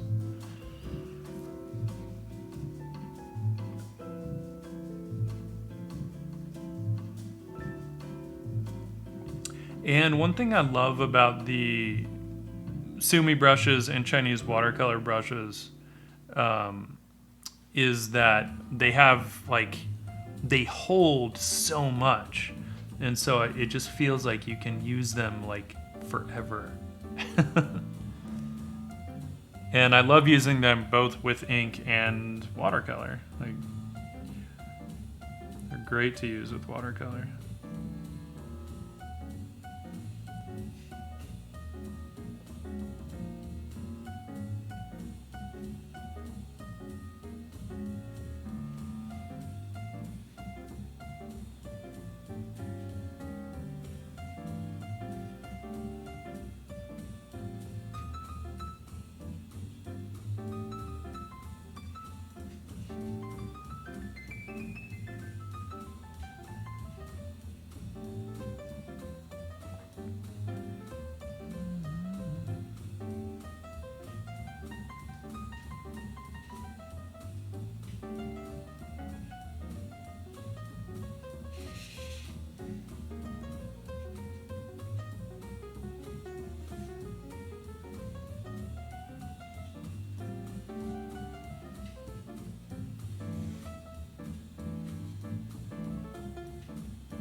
And my favorite brush pen is the Kaime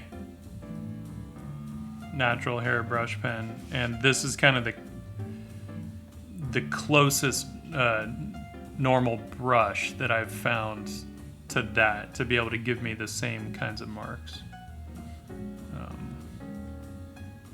So that's another reason I love it. I like to try and sort of normalize a lot of my tools as much as I can, so that I can kind of pick up any of them and not feel like I haven't used them for years or months or weeks or whatever. You know, if I can kind of normalize a lot of them, then I can sort of pick them up and feel like no time has passed. So that's usually that's my goal.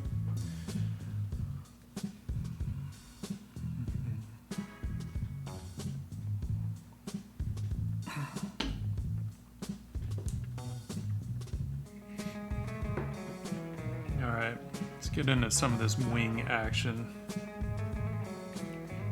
Well, assuming this is dry. I think it is. I hope it is. Otherwise, I'm gonna have a real bad day.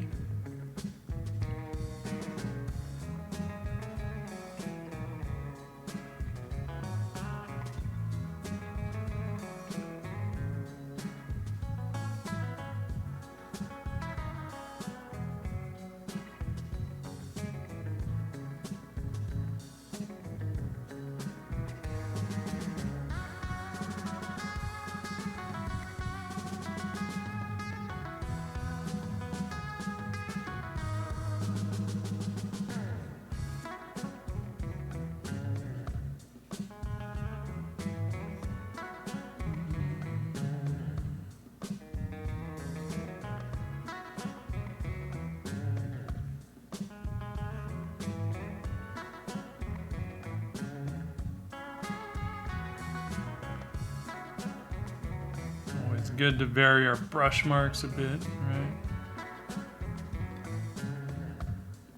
With oil painting, I would also say vary your brushes. Although I guess we're kind of varying our tools in this, right? Going from the steel nib to a brush. It's great. Variety, visual interest, all that good stuff that we love so much in art, right?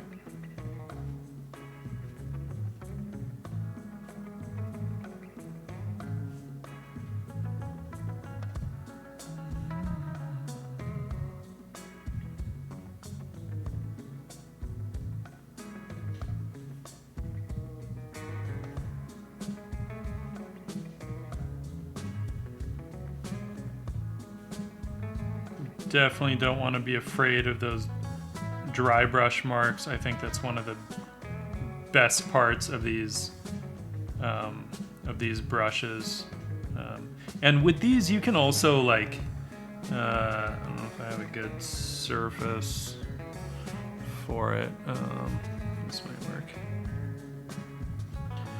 Right, they're meant to kind of hold their shape. So if you splay them out, you know, they're meant to be able to get different kinds of marks and not just like the types of marks that I'm getting currently, you know. And so they're meant to be able to shape a bit and hold that shape so that you can get that kind of raking effect, which is definitely worth exploring and playing with.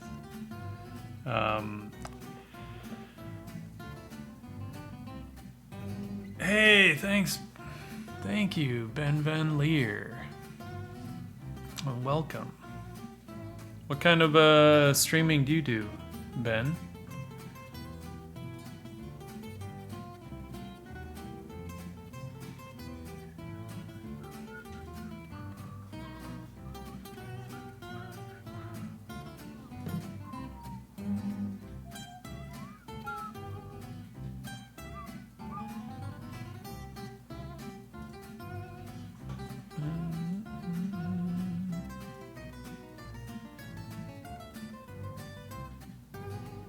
Oh, right on.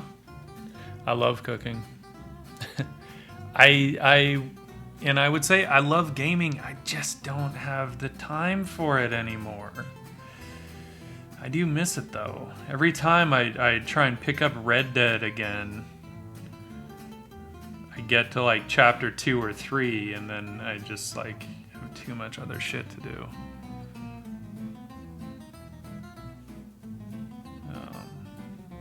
But I miss gaming, I have to say. I do miss it.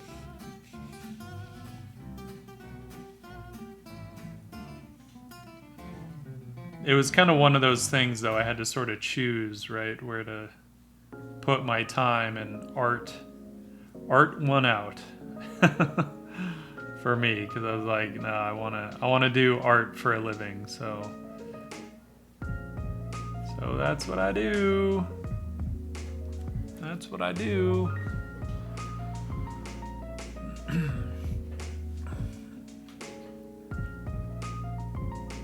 Ben, do you stream cooking ever?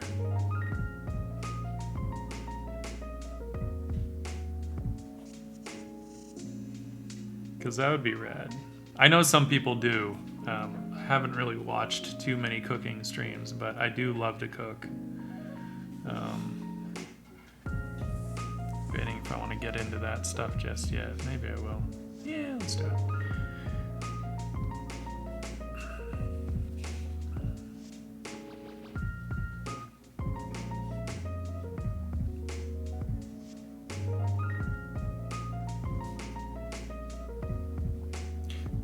Usually the stuff, like most of what I tend to cook either is like Indian food or some kind of Cajun inspired something or other. Or like breaking out the smoker and doing some kind of Cajun dry rub.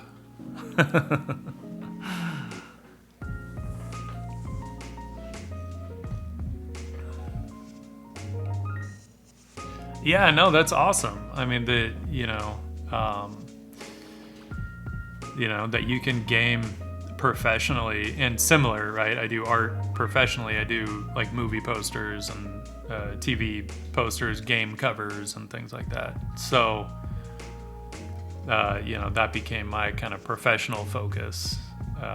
But it takes so much in terms of just pushing yourself, because when you're doing it full time for work, you can push yourself kind of, but you have to really rely on what's dependable and what people recognize. So you sort of just fall back on your kind of set skills, right? So then if you want to push your art beyond that, you have to do it on your own time. And that's where you get to experiment and try new shit and fail, and who cares, So like it's so demanding in that regard, time-wise. It's a tricky one. And I don't get to oil paint for work. I've tried a couple times. I've gotten to do some watercolor, actually some pen and ink stuff too. The poster I did for Army of the Dead was, the drawing was pen and ink. So that was cool. I've done some watercolor stuff for work as well.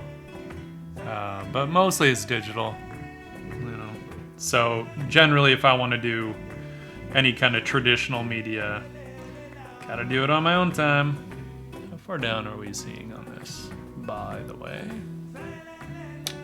Thanks, Studio. Appreciate that. I'm gonna move this up just a little. My camera's blocking my view. Okay, cool. We can see. I just want to see if we could see down to at least the tip of this feather.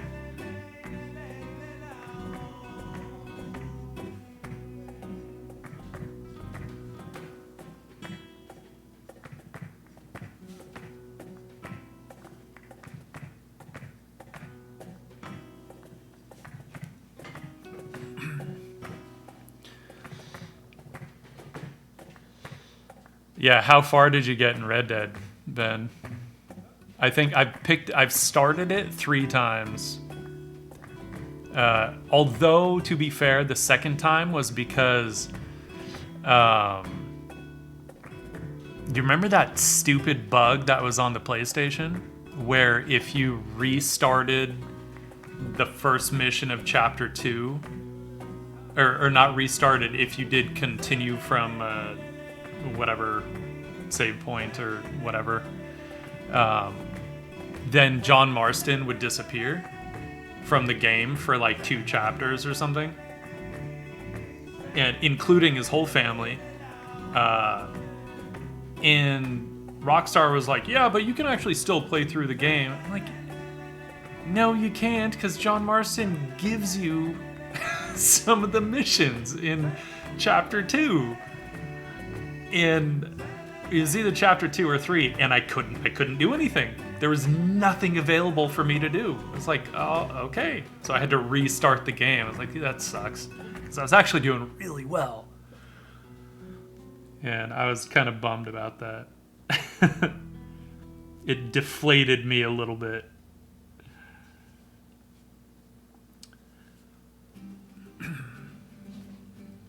Yeah, then they fixed it, so then I restarted it, but it took me like a year I think, before I had the heart to restart it.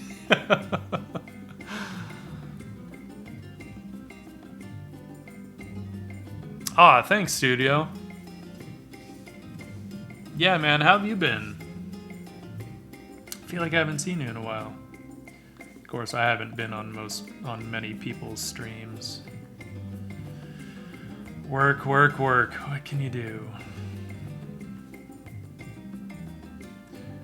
So yeah, I think when I finally restarted it not too long ago, because it was like lockdown. I'm like, oh, I have the time to play games now, or so I thought. Totally didn't. I mean, I did for a minute, but then we got really busy with work again. Which, I mean, cool. A lot of people were not busy in lockdown. Did not have that luxury, so I am not going to complain about that.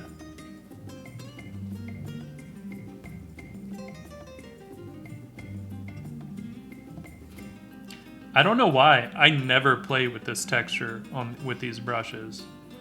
And when I did it, I'm like, oh, that's really cool. I don't know why I don't do this more often. I'm always so focused on its ability to like create these tapered marks that I don't do this.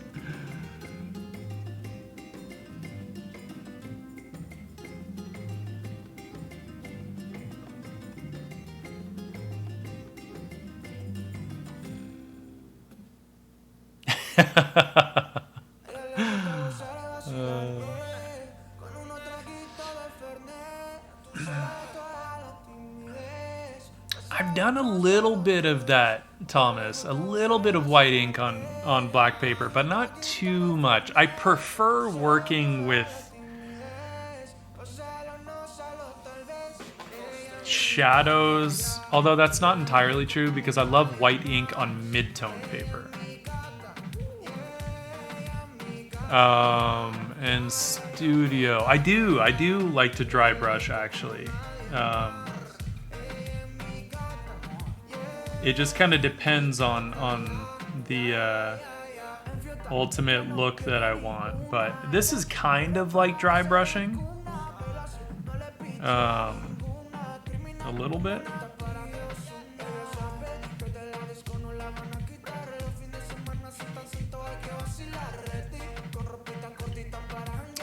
Thank you.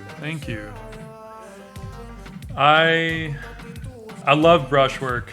I love mark making, really. Like whether it's with pen and ink or brushes, I love mark making, right? Which I've explored a lot with when I've gotten into oil painting lately. I should say back into oil painting lately because I used to actually want to do portraits for a living. Some years back, that was my focus. But I always loved entertainment also, and after doing some commission portraits, I was like, yeah, this is not what I want to do for a living. It was fun, but not like, it was like, no, I like storytelling also. I love narrative, right? So, and that's where I feel like the mark making can kind of pull in the viewer in that regard. So while it's not exactly storytelling per se, I feel like the mark making can, the way that we can either describe or omit stuff, right, will help pull in the viewer and add to that storytelling capability.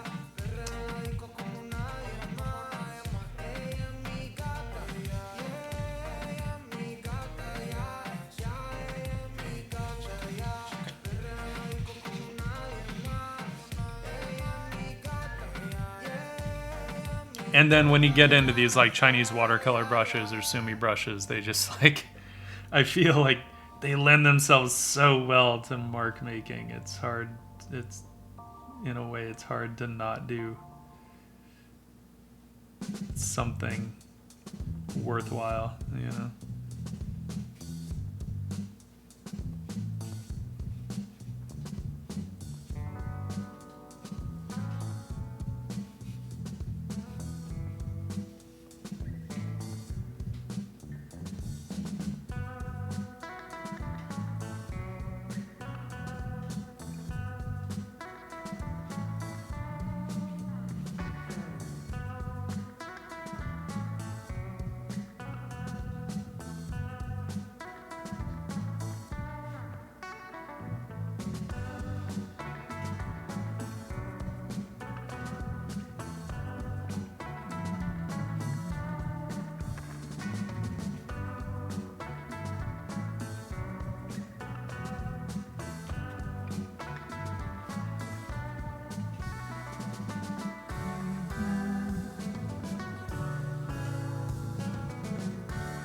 Yeah, I'm actually using a steel nib for the finer lines.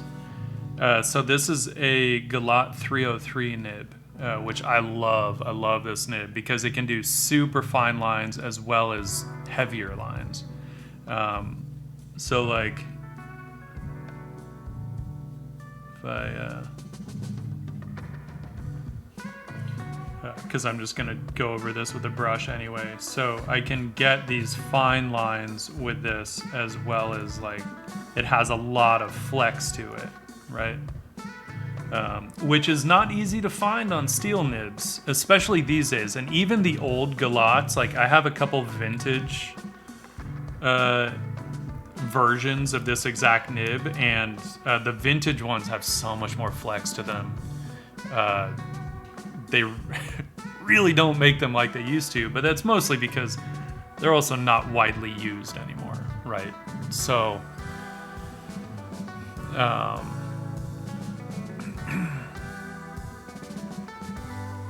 thanks, Whiskey Hunter.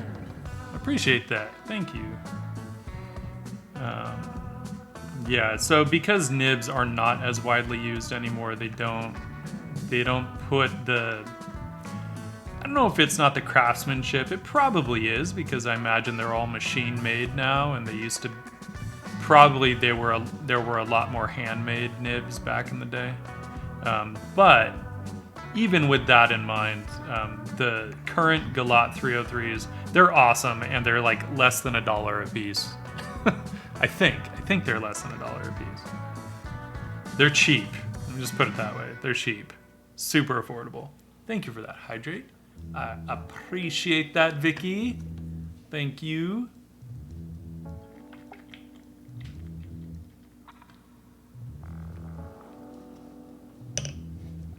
I don't know if I know those comics, Studio. Honestly, like, I don't pay a ton of attention to comics except for, almost anything that Sean Gordon Murphy does. I absolutely love his inks. I have the artist proof of Tokyo Ghost. And I also got the artist proof of Plot Holes, right? Which I think is about to ship if it hasn't shipped already. We're still in frame here. Barely. I'm gonna move this up a little.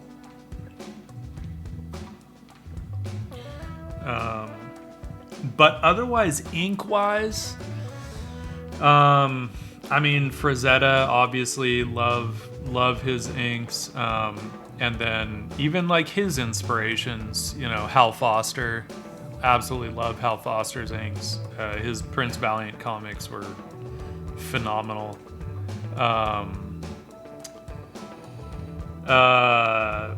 Fucking Winsor McKay, love his drawings. I've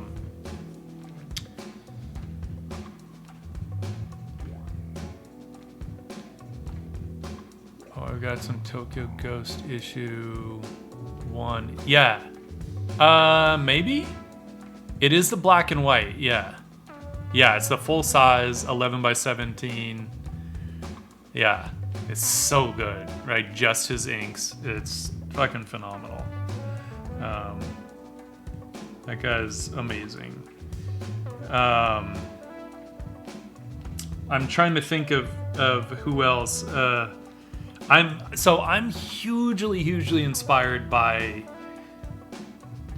like all those dudes in the golden age of illustration in like the early 1900s onto like the generation that was just after them, right? Like Albert Dorn, love his line work, absolutely love it. And Franklin Booth, hard to go wrong with Franklin Booth. I don't think you can go wrong with Franklin Booth.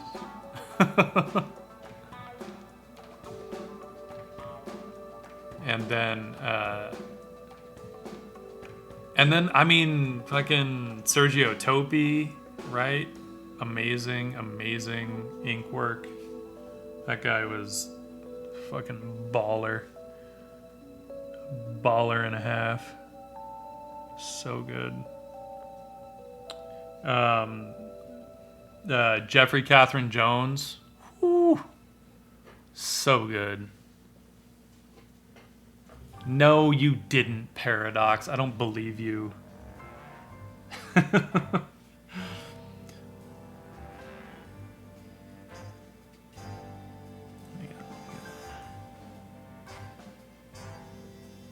No one goes wrong with Booth.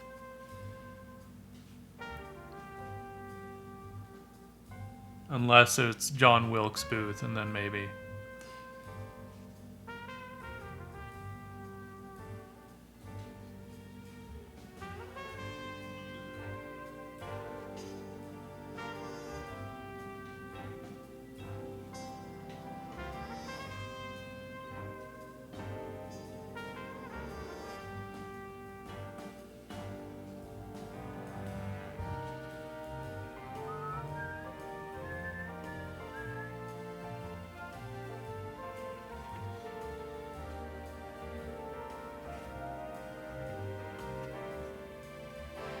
I like doing these kind of ragged wings. I think it's fun. Just like, you know, it's just fun to play with texture, right?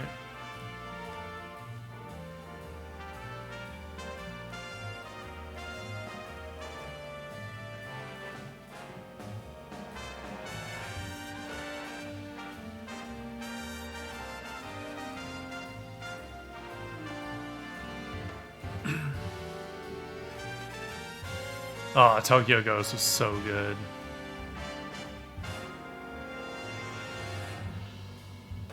Hey, Thomas. Thank you, man. I will be back on, well, okay, realistically, I probably won't be on Monday morning. I'm basically working through the weekend to try and get this illustration done for a Tuesday delivery.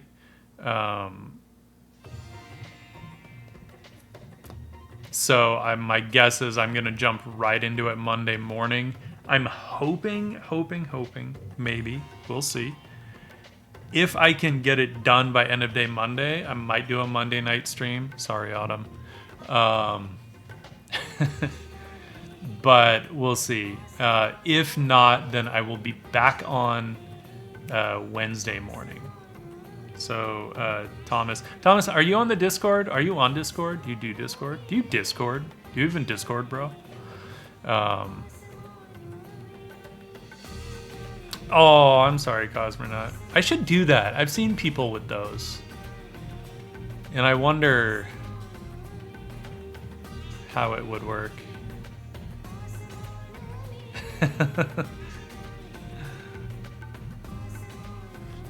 My Discord. You can also do !Discord. Join in. I will give you a sketchling role, and that way at least you can get notifications for when I go live. So that's the only time I at everyone, basically, is when I go live. Or if there's something that I think is a really important announcement, which is seldom. Nothing's ever that important, right? Okay, sometimes.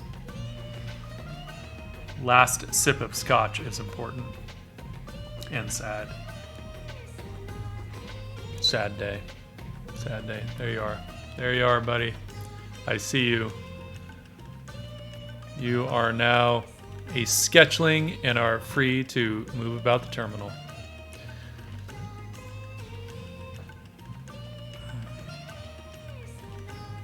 Yeah, so if not Monday, then I will be back Wednesday morning. I tend to get in like 8 a.m. To try and like sneak in some streaming before work. But yeah, keep an eye on the Discord, and you'll get notifications, and you can hang out there, and we can chat some more. Maybe we can jump on a fucking video chat at some point and catch up for real. You know? For anyone that wasn't here in the beginning, Chelsea Quixote and I went to DigiPen together back in the day. So it's been a fucking long time. We're happy to have you.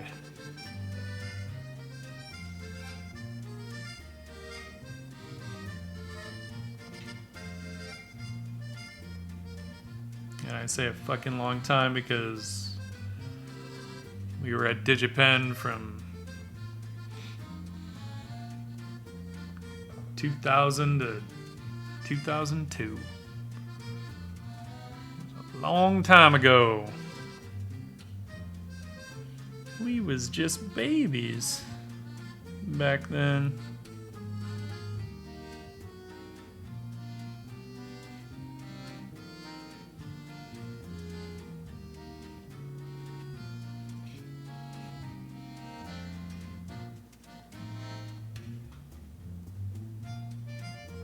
All right, brother.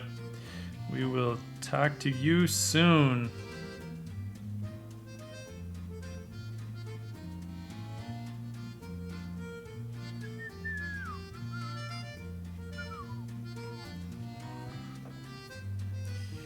I have a sudden need to go to Paris. Actually, given the option, I prefer the countryside in France. It's a lot more affordable in the countryside. I have to say, Paris is expensive.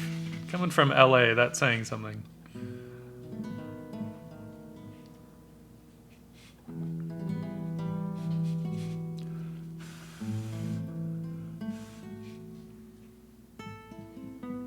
I do love France, though. That place makes me happy. Baynek is like my and tiny girlfriend's favorite place in the world. We did love the Caribbean though too. And Tahiti. But she's very fair skinned, so she can't handle that kind of sun on a regular basis. So Baynek it is. Medieval French village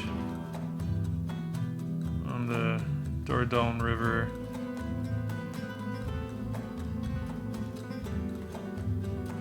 In the heart of walnut and foie gras and truffle country. The food is fucking phenomenal. And like I said, really affordable. You would think like fancy as fuck with the type of ingredients they use. Super affordable. It's crazy. Like stuff that we would just pay an arm and a leg for here in LA is just like pocket change over there. It's crazy. I love it. I love it. You can feel fancy without fucking busting your wallet open at the seams.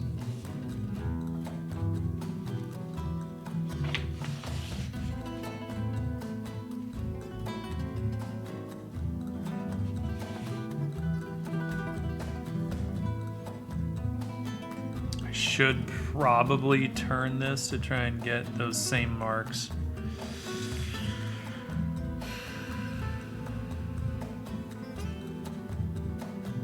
Otherwise, it's a little tricky to get the same kind of taper, right? Because these were started at the end of the mark and brought in.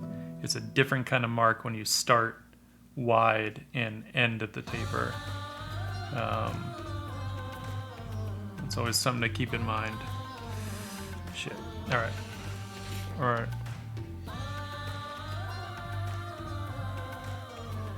Make it so I can turn this a little and hope that I'm still all right.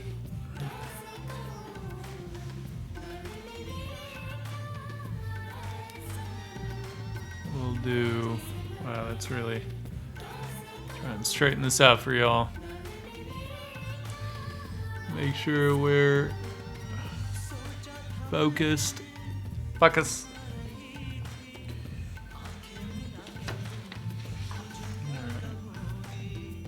I almost never turn my drawings, by the way. I don't like it. I never have. But because I don't want the marks to be totally discordant from one side to the next, I feel like I kind of have to.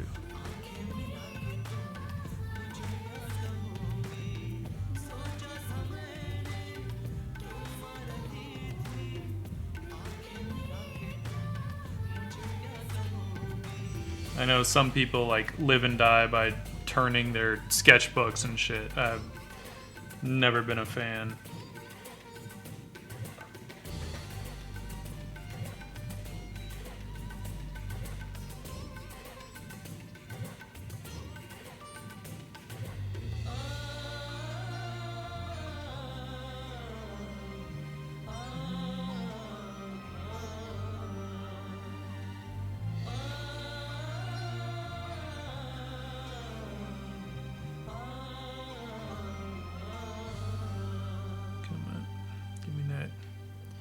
Give me that fan.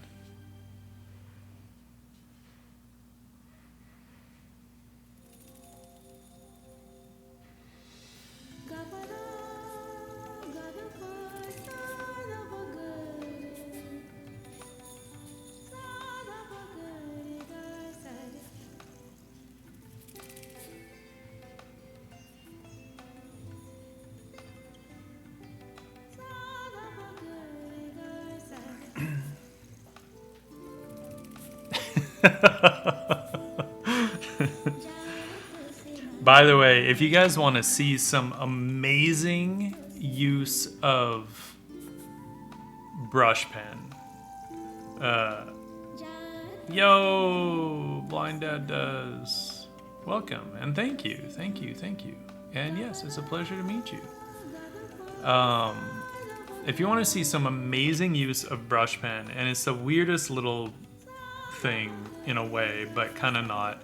If you haven't seen Jiro Dreams of Sushi, right toward the beginning, there's a little part right at the beginning where he's writing, I forget what he's writing, you know, in kanji.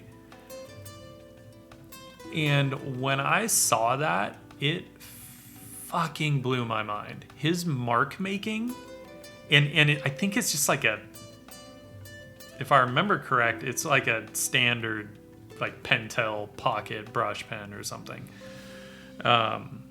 Which there's nothing wrong with. Those are fantastic pens. They just don't go to as fine a point as I would like. But he's just using, it's like just a full-on brush pen. It's not even a brush, right? Like a sumi brush.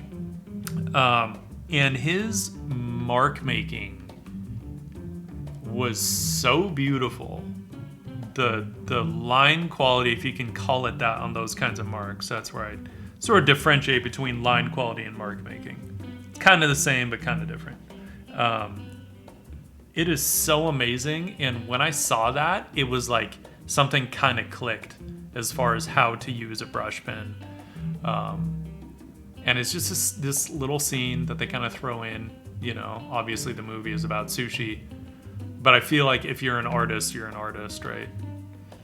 Art is life, is art is life, is life, is art is life. So, yeah, hang on. I am going to really quickly, I gotta clean out my water thing because it is all ink right now. Be right back.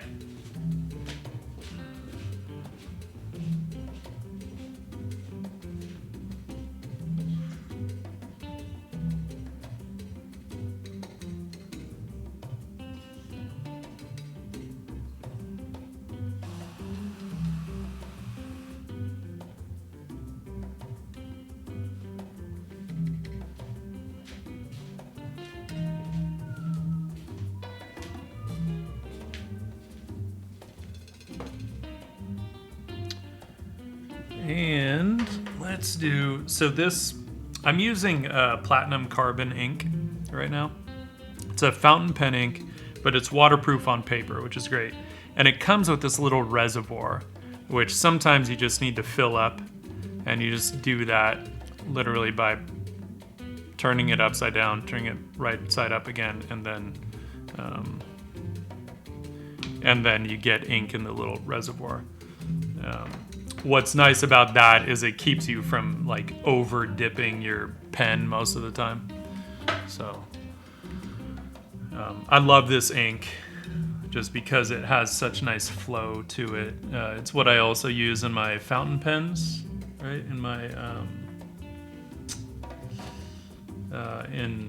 well, not in all my fountain pens, but in one of my fountain pens, my Pilot, it's Pilot Namiki, as well as a brush pen. So I tend to just use like a crafting syringe, and I'll just use that to fill the ink cartridges with my own ink.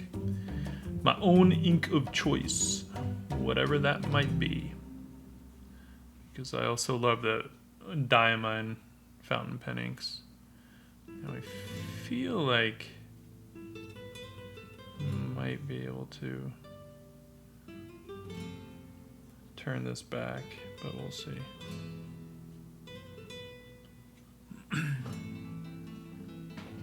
I'm also working on, this is hot press watercolor paper that's mounted on a birch panel made by Trickel.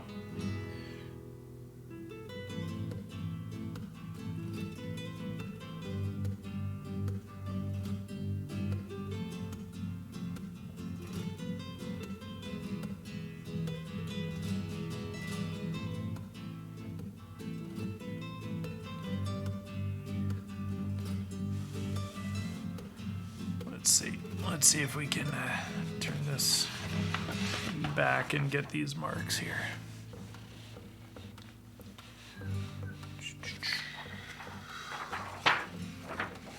Maybe. I think we can.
This is where my Indian heritage comes out.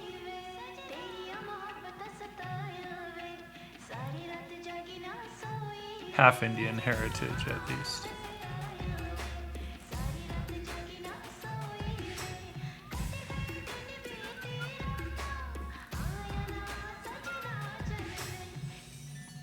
I suppose it also comes out in my aesthetics. Right, there's a lot of my shape language and stuff that is heavily inspired by the textiles and things that you get coming out of India.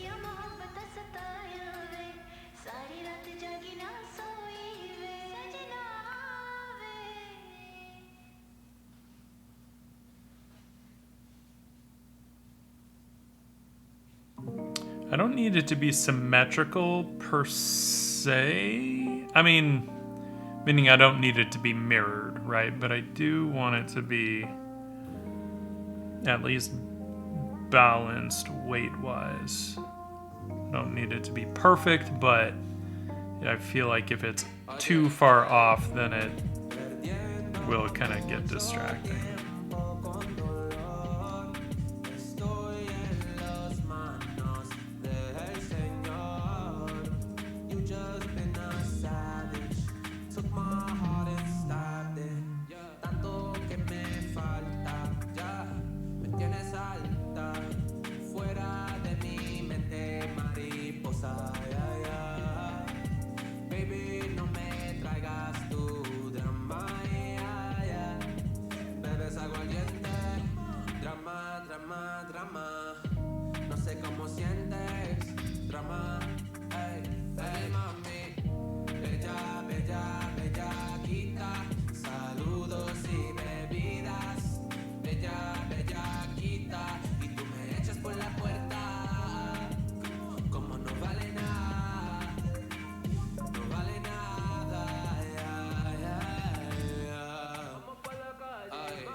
I do not speak Hindi. I should. I wish I did.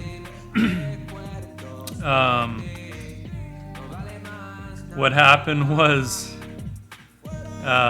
so I have an older brother, right? And when he was going into school, when he was old enough to go into school, the teachers were like, they said to my mom, they're like, he's really quiet.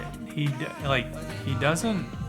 never talks. Like, is he okay? And she's like, what are you talking about? He talks all the time. Like, he talks nonstop. And then she realized he didn't actually understand English, right? Like, my dad was always at work, and my dad's he was white, you know, and he didn't actually speak Hindi. So my mom was always talking to him. So he didn't really understand English that well, apparently. And of course, I was probably like 6 months old or something. And so then we went to India. My mom had taken us to India for the summer. And she was like, okay, he needs to start learning English. So,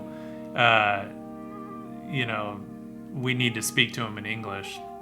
And basically, she just got in the habit of that and then didn't really speak to us in Hindi when we got back. Plus, we didn't have any other Indians around us, so there was no one for her to speak Hindi with outside of her family on the phone, right?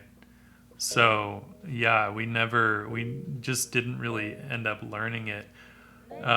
When last time I was there, which was, that was a long time ago now. It doesn't feel like that long ago, but it's like 15 years, like 2005. 14 and a half years. Last time I was there, I found I actually would pick it up pretty quick. But it doesn't, again, I don't really have, I could speak to my mom in Hindi, I guess. But now it's hard to find the time to learn a language, a new language, as much as I would love to. And I would love to. When I'm in Mexico, my Spanish starts coming back. So at least there's that. But I don't speak Spanish often enough for, to really retain it. But if I'm there for a while, it starts to come back a little bit. Since we had to learn Spanish in school. And in high school, I used to go down to Mexico and do some like community service down there.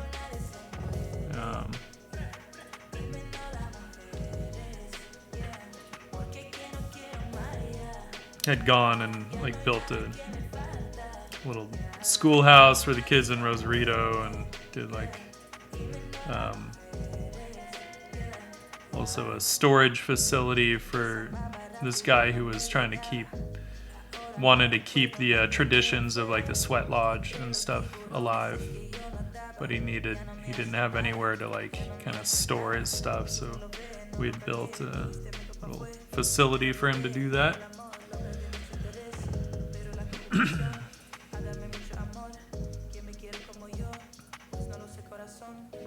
Gotta figure out how to handle what's back there,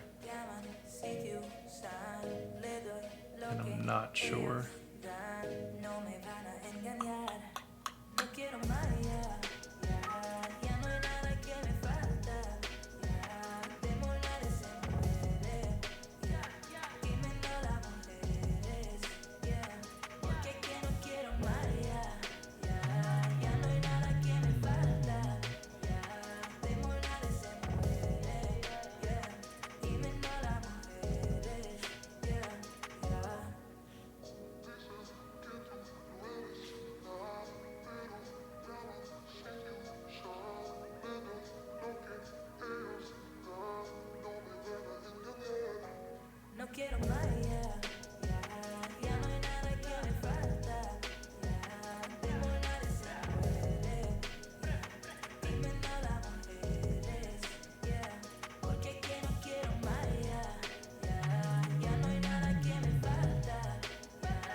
I want to get rid of some of the pencil stuff, the pencil marks that are in there.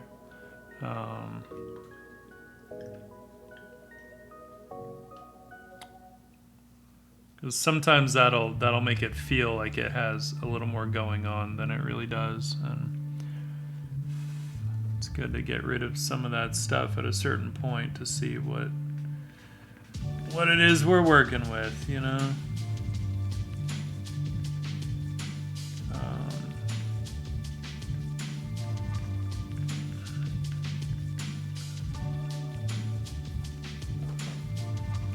And knowing that I'm going to bring some watercolor into this at a certain point, I'm trying to decide like if I want to put a little more information in her face, or if I'll leave that. I might leave that for the watercolor and do some stuff digitally for the shirt print. But I think for the actual physical piece, I would like to probably keep it a little more subtle. I think that's where the watercolor would be nice. So by the way, this is hot pressed watercolor paper that is mounted on a birch panel made by Trakell. They do some really awesome products. I have a bunch of their brushes. Their Legion line of brushes is a fantastic synthetic mongoose. And I love these panels as well. Panels are dope. Maybe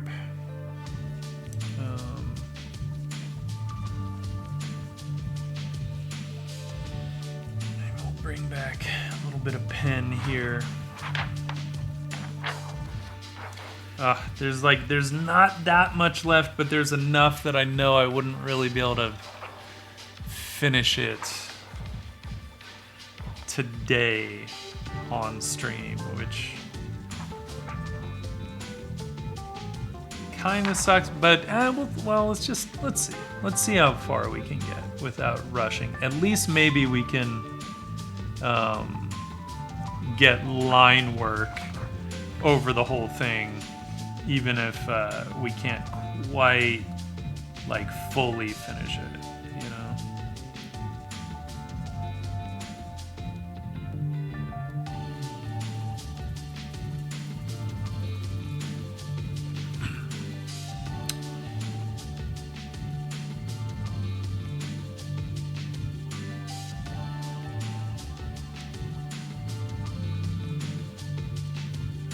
I want to go too crazy on his like breastplate thing, but just enough to, you know, indicate that there's something there. I don't want to like go fucking nuts with it.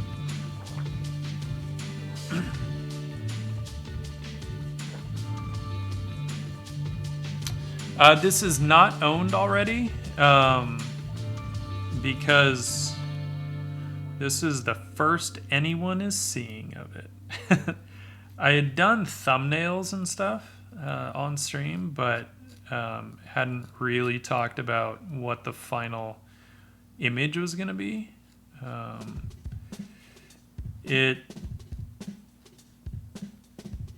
might be for sale. It probably will be for sale.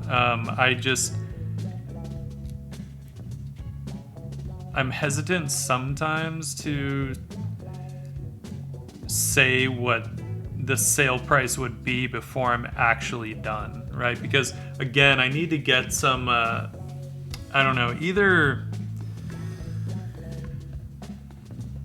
22 or maybe 24 karat,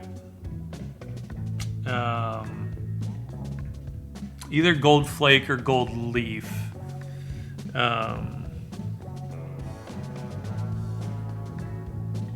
And I'll have to kind of see what I can get to do kind of the circle, you know. But I have the imitation gold flake and gold foil, but I'd like to, for this piece, I kind of feel like I'd like to get the real stuff, the good stuff, you know. Plus, we can't fully finish this on stream, by the way, because I'm not allowed to draw nipples on stream, and I refuse to cover that shit just because some Puritan wuss says I should. Ah, thanks, Cosmonaut. Yeah, welcome back. Welcome back. No, they are not about that nipple meat.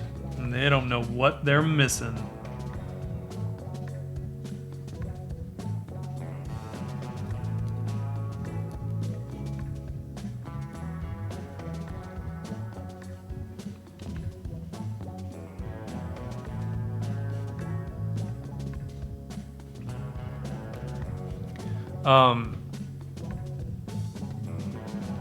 No, that's not rude.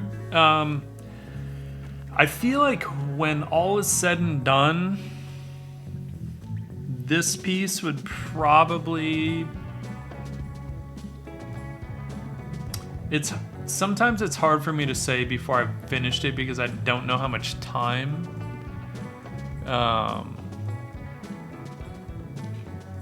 will go into it by the end, but my guess is this one would go for...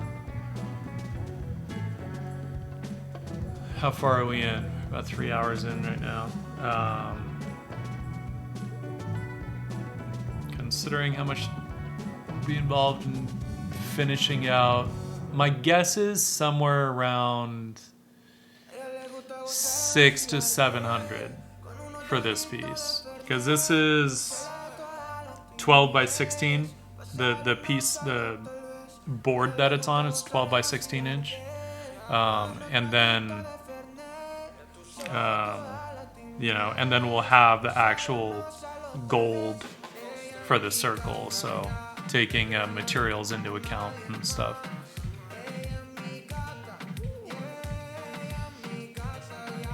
Cosmonaut, I imagine it carved into, but then having these like jewels kind of inlaid jewels, or when I do the gold foil, I might just put like a little dab of glue on those and actually do gold foil on some of the jewelry. I think that'd be fun.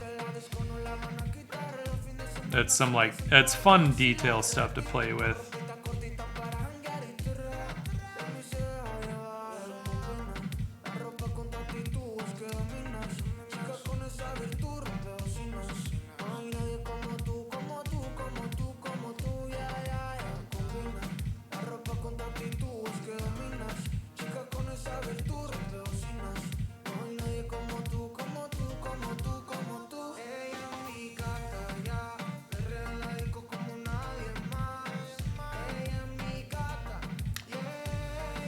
Yeah, whiskey, the fucking U.S., right? With their goddamn so uptight about that shit. And it's just so ridiculous. I don't understand why. It's like,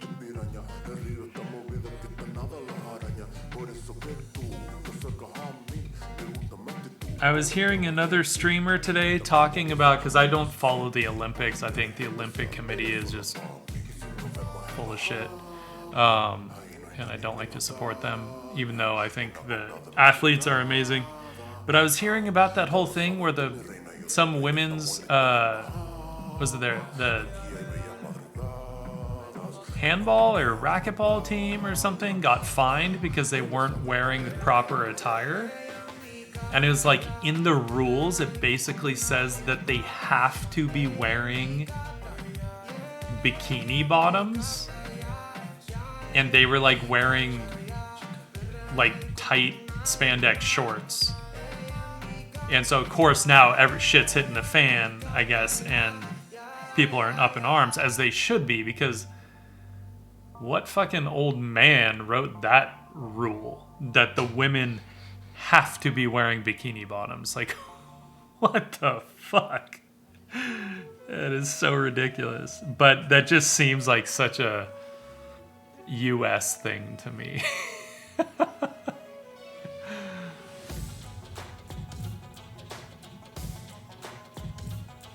Yeah, I mean, I've seen so many things in Europe, like billboards that just have nudity on them, because who the fuck cares? Right? Like, nudity is not inherently sexual, but it becomes that way as soon as you start repressing the viewers, right? It's ridiculous. As soon as you just start hiding stuff because you say it's naughty, yeah, it kind of becomes that, but not really. Not truly, anyway. It's still all in their head. And it just sucks that they can't open their mind enough to see beyond their own shortcomings. That's what bothers me.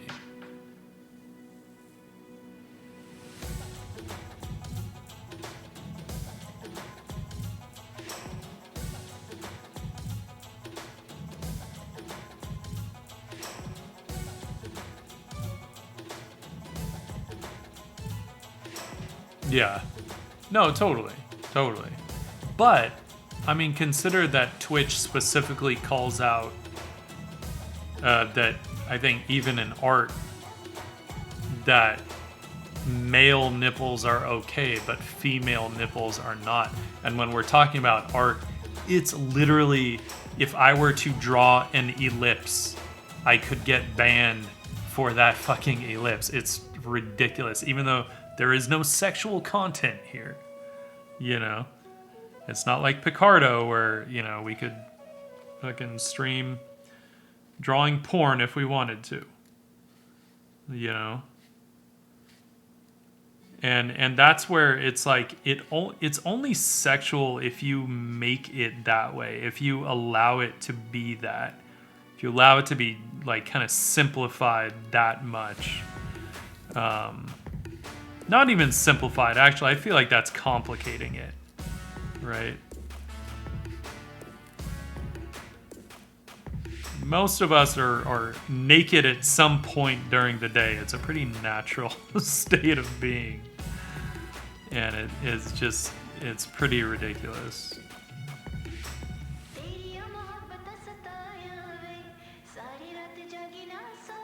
Didn't we just hear this song?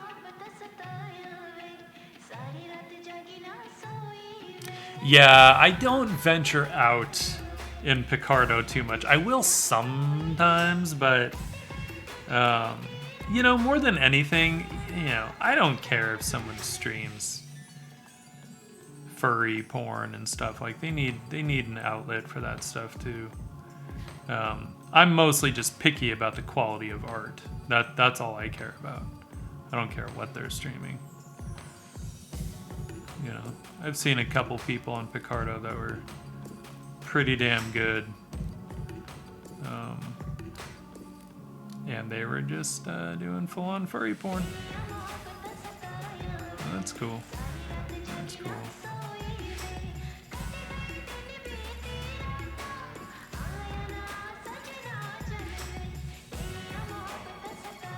It just, you know, I would love for that platform to get some traction. It's just right now, because it doesn't have a lot of traction, you know, it's kind of, it's just mostly the fetish artists that are kind of gravitating toward it, because it's like the only place they can fucking do that shit, you know? And it sucks that they don't have any other options, you know?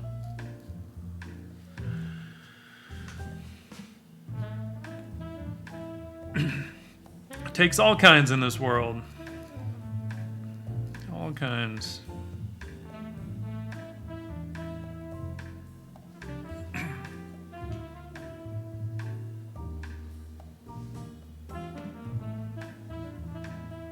I have not seen Ogloff.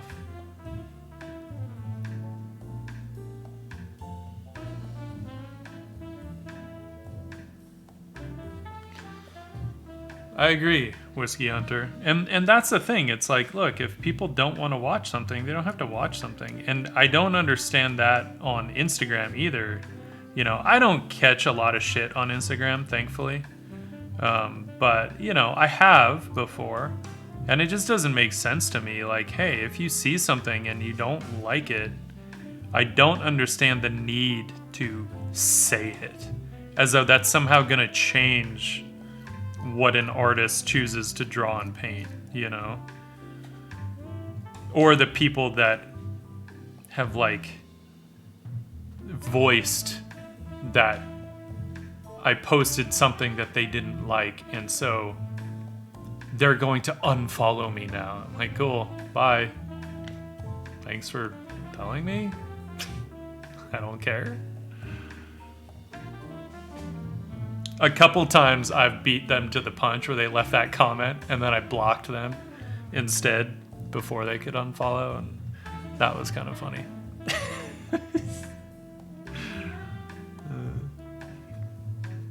And then a couple times they've popped back on with an alt account and called me out for being petty. And like, you're the one who felt the need to say, you don't agree with me on this thing, so you're going to unfollow me, and needed everybody to know that. And I don't really think I'm the petty one in that. I was just being snarky because I thought it was funny. I didn't actually care.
Avoid the ellipse. Avoid the ellipse. What are you gonna do?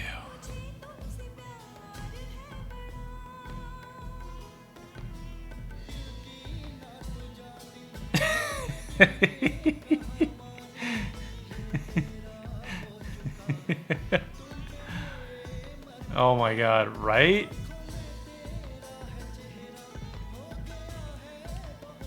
Again, that stupid rocket. So dumb.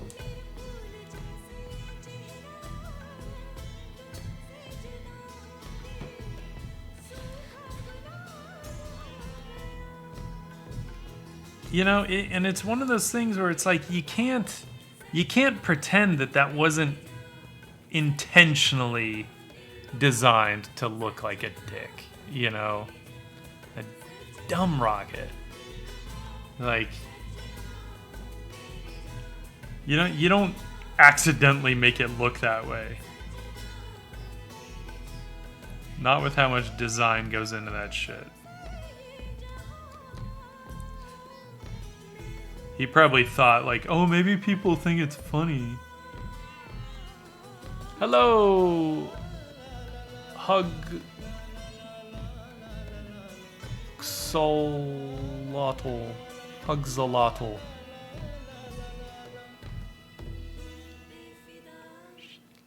I've heard that word. What does that mean?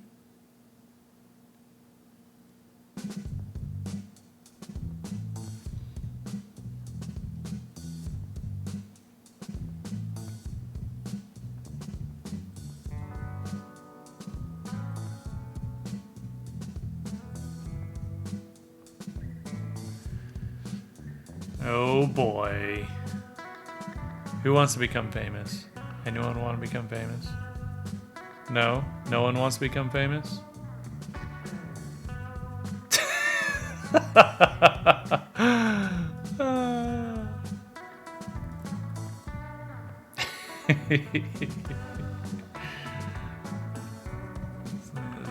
Finished better, but ruining it in the process. Ah. Well, let's try not to do that. It's too late for Bezos, but maybe we can avoid it.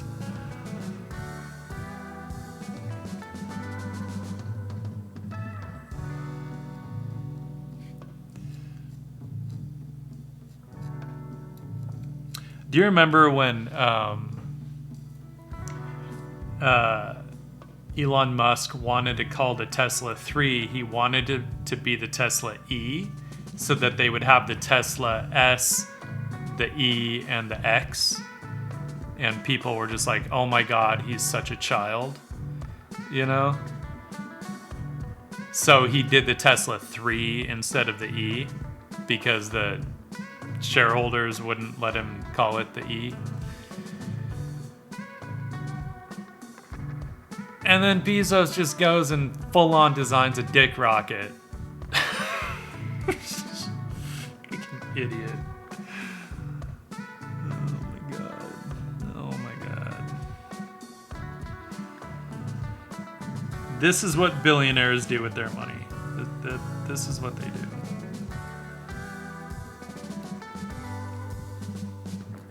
I'd like to ask, I have a friend that works at JPL, and I'd like to ask him what he and his colleagues thought of that rocket.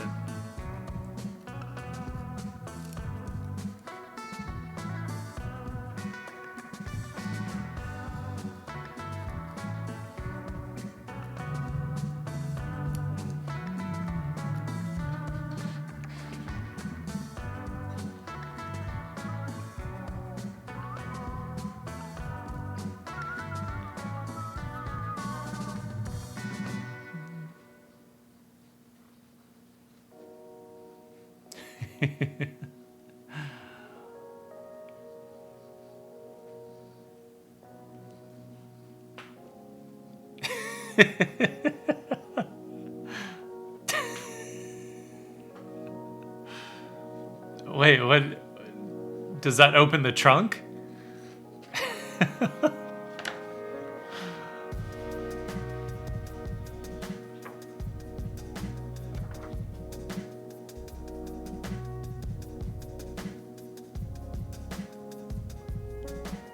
All right, cool. I'll have to check that out, Joey. I like how safe you played it with that one. Because who knows what the hell Twitch would flag, right?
Oh, geez. I didn't realize it went way off the page. Serves me right for not paying attention. Sorry. I apologize. So don't really need that right now.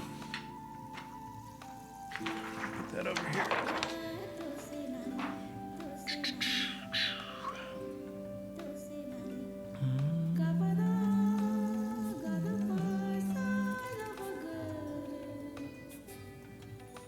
Oh, it opens a charging port. That's awesome.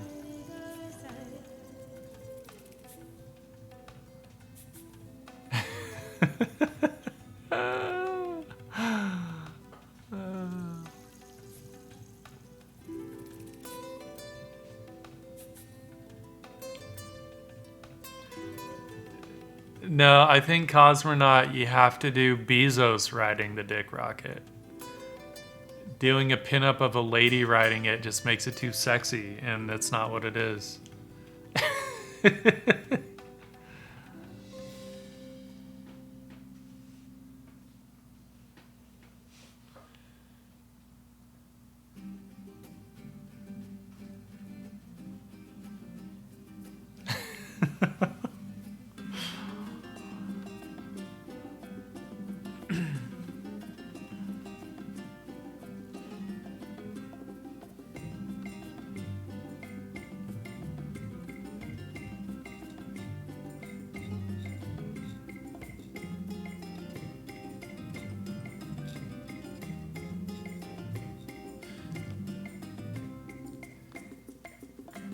Dude, you know what'd be awesome? To do that image on Twitch, on a Twitch stream. That would just be like so meta in the most glorious way. It would be so rad.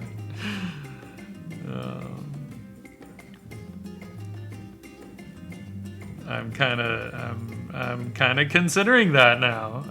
I'm not opposed to this idea.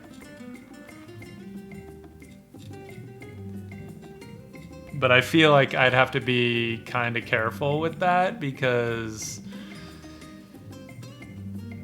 at work we actually do work with Amazon, so I feel like I'd be kind of poking the bear. Congratulations on your fucking chair, Autumn.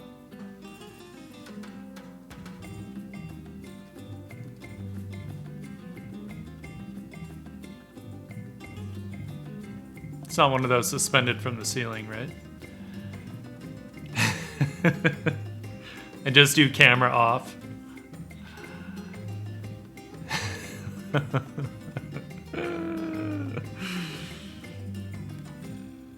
Do an alt account, camera off.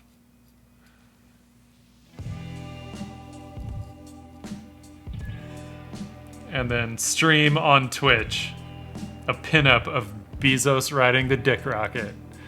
That'd be kind of awesome.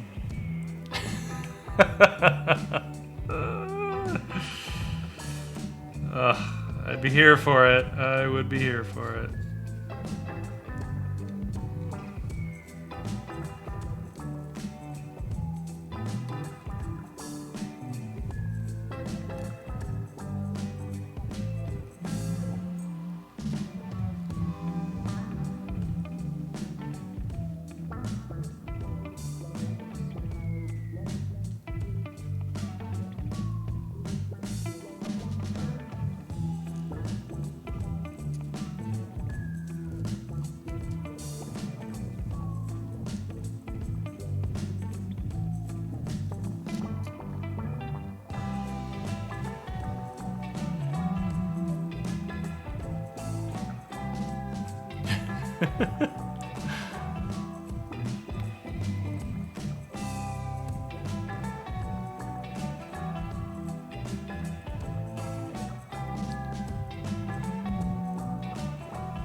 It's alright, Cosmonaut.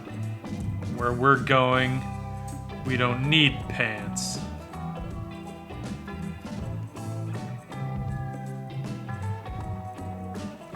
In the immortal words of Avatar Aang.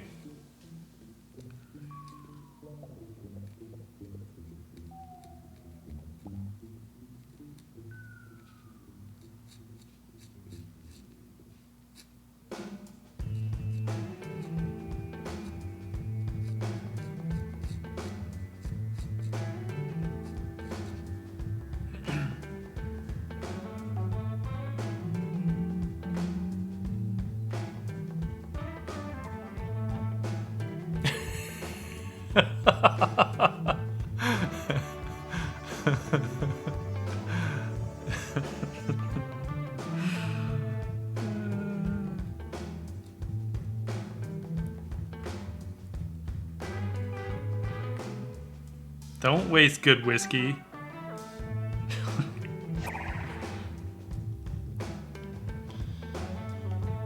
You Heartless, thanks for the follow. Thank you, thank you.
Are you saying Bezos is a dickhead? No.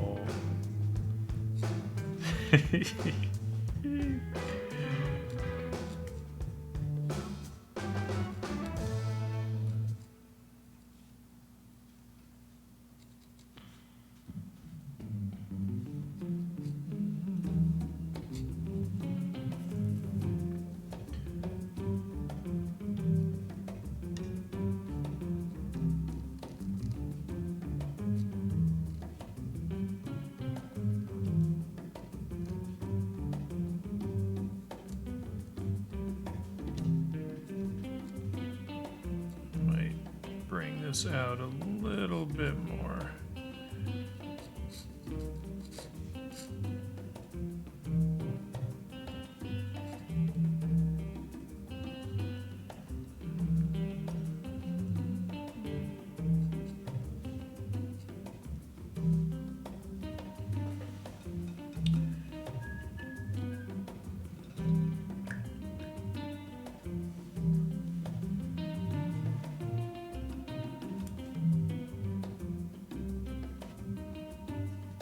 And another thing I'd love about this platinum carbon ink is it's so much easier to clean than India ink is, even when it's dry.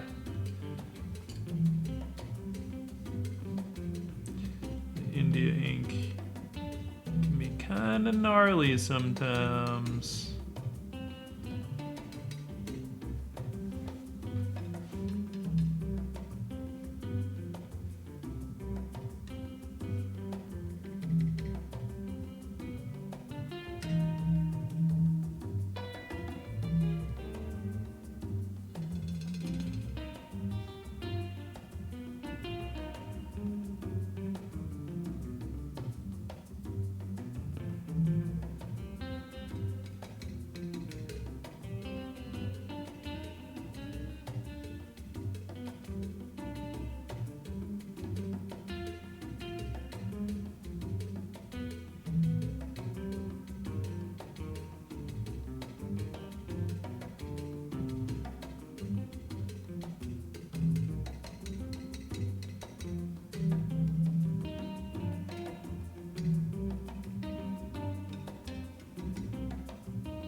Ooh, that sounds good, Cosmonaut. That sounds tasty.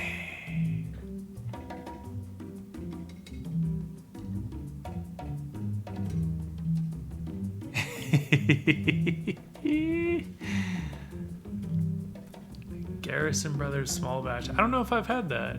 Is that what is that? Is that like a bourbon whiskey on there? Or is it a rye? Is it a scotch? Is it none of those? Is it just a single malt from elsewhere?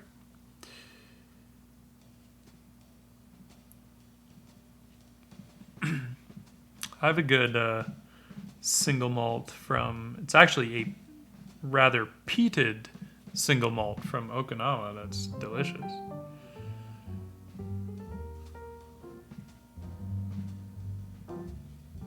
Because apparently they have peat bogs on Okinawa, which I was very delighted to discover because I love me some peaty scotch.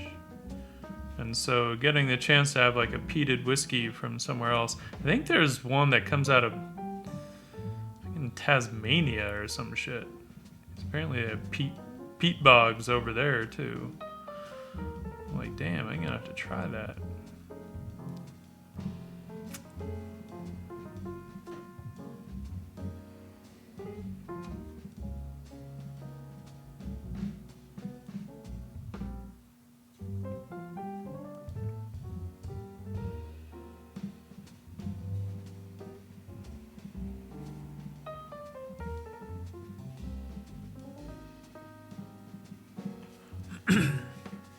Texas whiskey.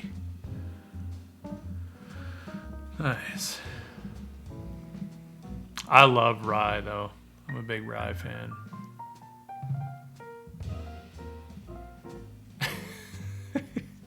Oh, that's very nice.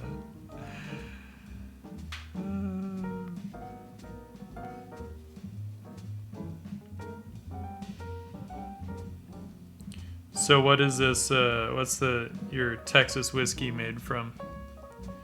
Is that like a wheat or a barley or? Inquiring minds want to know.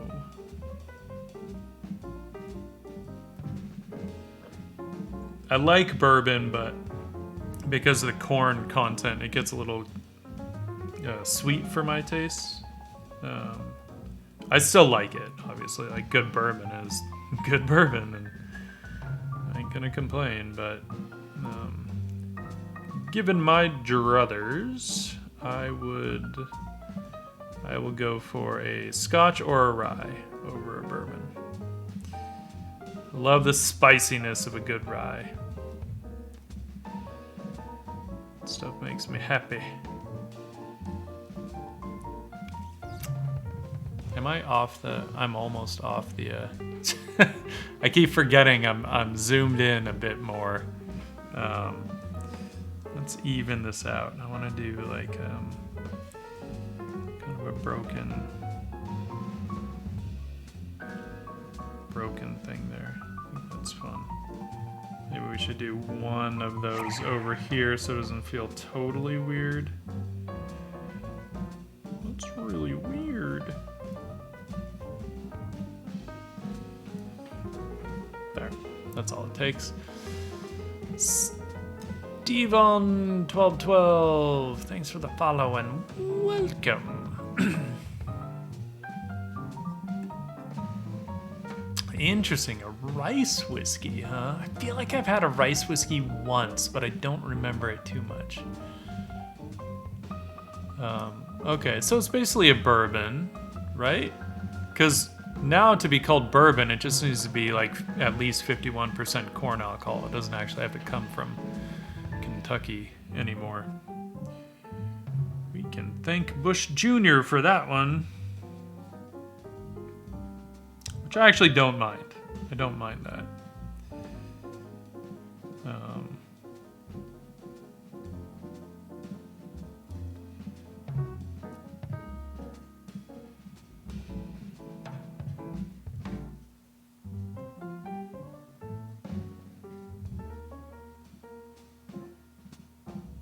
I feel like that feels pretty good. Pretty good. We'll see. I almost want to kind of make this a little bolder, maybe. We'll ease our way in and see. See how we feel. Though I should probably go to sleep soon because, you know, I gotta work in the morning. And it is 10:30.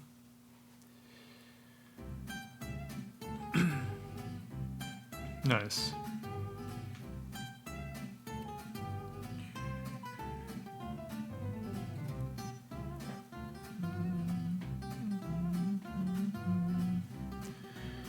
Alright, I feel like, well, let's do a couple little bold marks. It'd be silly to just like leave it with literally just a few marks left to call this phase done. Of course, we'll see. We'll see how I feel about it in the morning, if I feel like it needs a little more of something, but I don't want to get too trigger happy with that stuff and just go adding things willy-nilly, right? Because can't take it back. I mean, whatever. I could use white correction ink, but I try not to do that. Although realistically, if you have to, you have to. No big deal. But I feel like that stuff is better if the end result or the end goal is not a physical piece, right? I feel like you can use the white correction ink when you know you're going to be scanning it in and upping the contrast so that shit disappears, because it really does not disappear on the actual page. Ooh, I kind of like that long, almost Egyptian style thing. It's kind of cool. Kind of cool.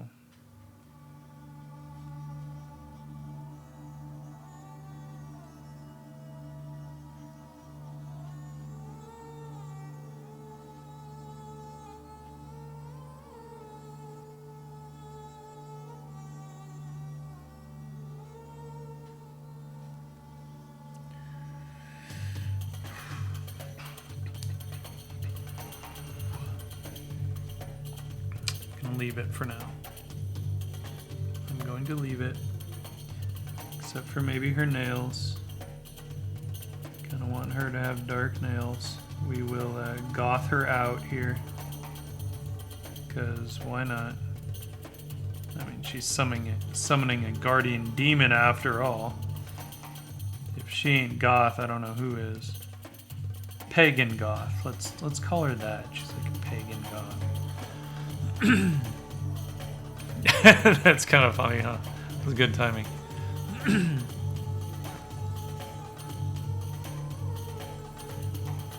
Yeah, Japan has delicious whiskey, actually.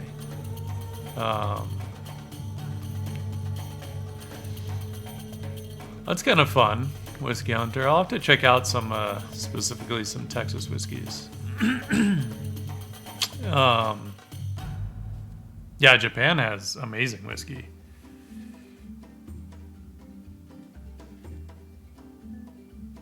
I mean, the Yamazaki 18 at one point had gotten best whiskey in the world, right?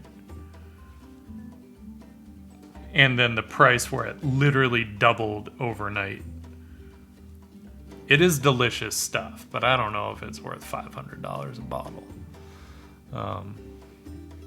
Even though I do have a bottle, but it was a gift. I did not buy it.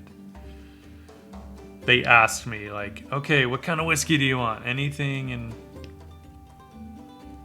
up to $500. I was like, Yamazaki 18, because I'm not going to buy it for myself.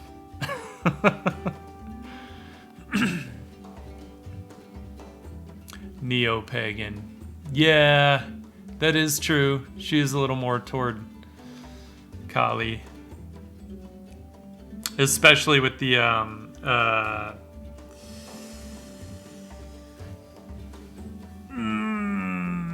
I'm blanking on it. There's a name for this type of braid in Hindi, and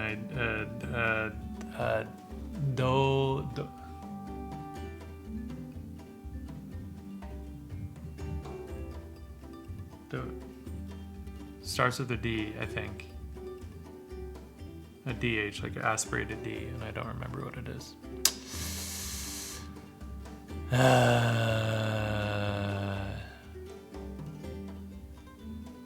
No, not the Yamazaki 18. Yamazaki 18 was never that cheap.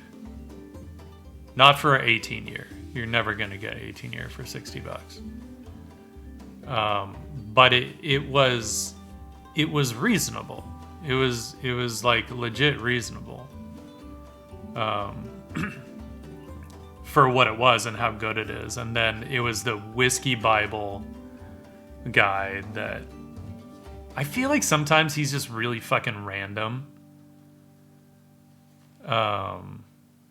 with his shit, because he like at one point gave Crown Royal Rye best whiskey in the world. I'm like, dude, seriously? You can't give a $30 bottle of rye best whiskey in the world. Now you're just being an asshole, like, to try and stick it to whoever. I don't know.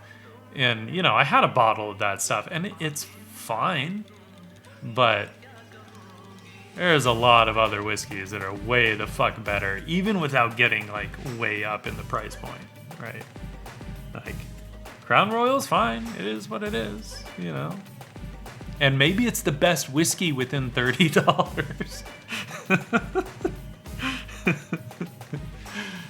No, I mean, the Yamazaki 18 at one point was, I think, before he gave it best whiskey in the world.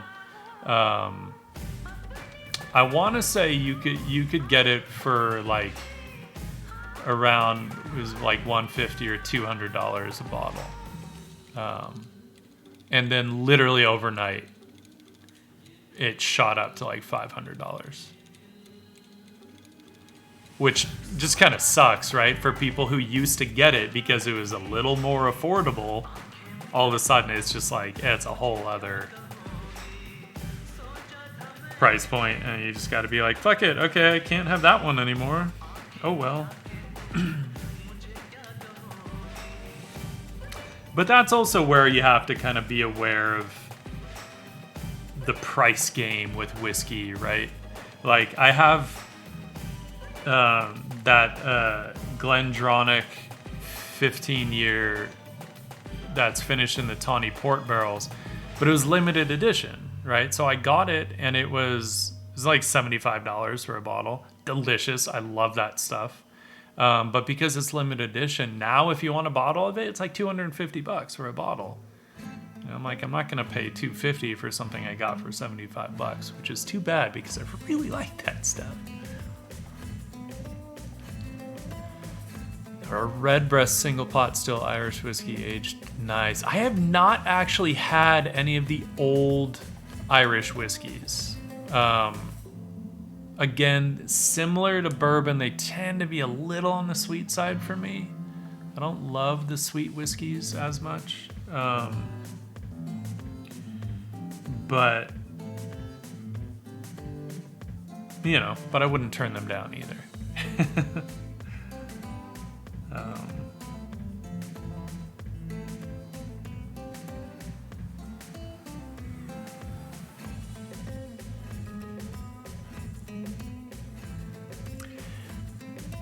Autumn, did you ever end up ordering that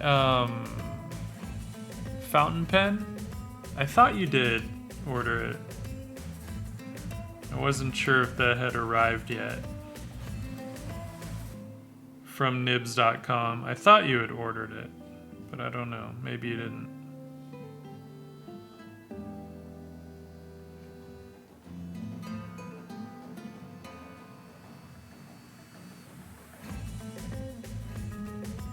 Oh, nice. Right on. Well, it should arrive soon, because at least that shit's local.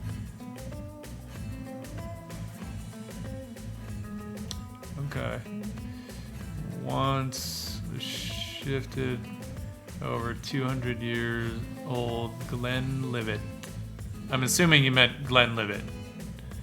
I cherish it. 200. That's just ridiculous. At a certain point,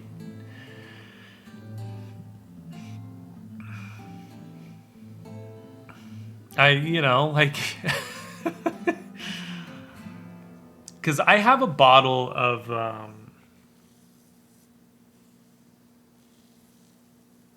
I don't remember what the original distillery was, because it's like a defunct distillery, but they found like some barrels, but they'd lost the provenance for it. So all they knew was that it was a single grain scotch, but it was a 51 year. And so I got a bottle of it for like $300, right? Because I'm like, when the fuck am I gonna get a 51 year for $300? When am I gonna be able to afford a 51 year anything? So I got, and it's delicious. But I'm like, at a certain point, they almost start to get too smooth. I miss the bite that they have.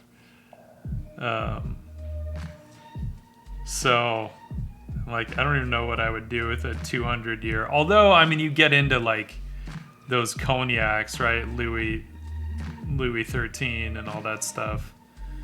And those are usually like 80 year endeavors. And those aren't too smooth. Those are just right. And again, I am probably never really going to get a bottle of that because I'm not going to drop $8,000 on a single bottle.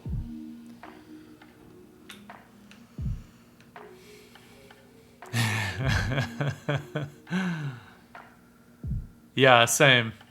Although, the water does open up the flavor a lot, especially with some of those scotches. And I know the idea with the scotch is that you just add enough water to take it to a 35% ABV is the idea. And it does open up a lot of flavors. But yeah, I'm a neat. I don't like it with ice or anything. Cocktails, sure. Serve it over ice. I'm down with it. But not my whiskey. All right. I think I am going to call this. I honestly didn't really think I was going to finish this part of the drawing today, but I did. Of course, we're on for almost 4 hours, so I shouldn't be surprised. And now I'm tired. I don't even know if anyone's on to raid anymore. It's so late.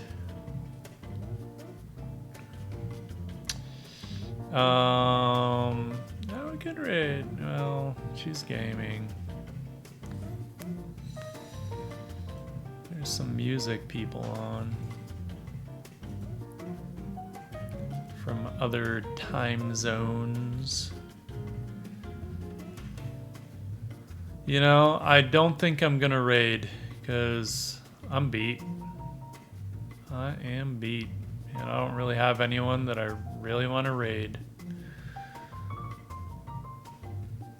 So I think I might just call it a night.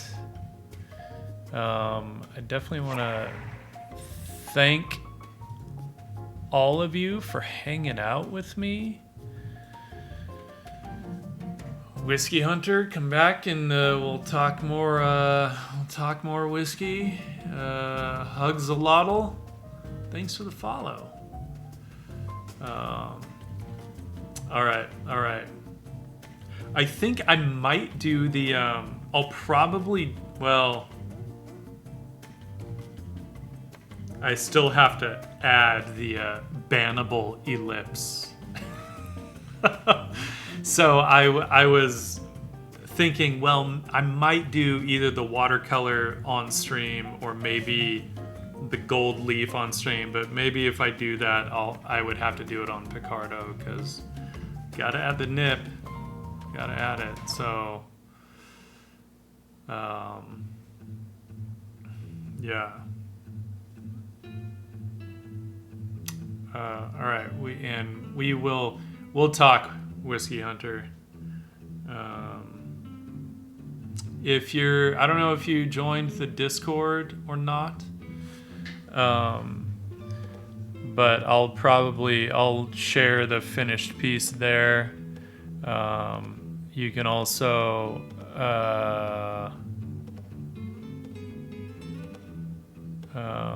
follow me on Instagram.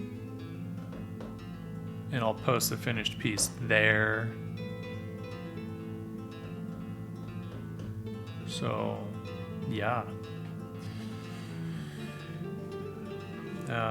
I need to order the gold, though. I gotta order the gold. Sweet.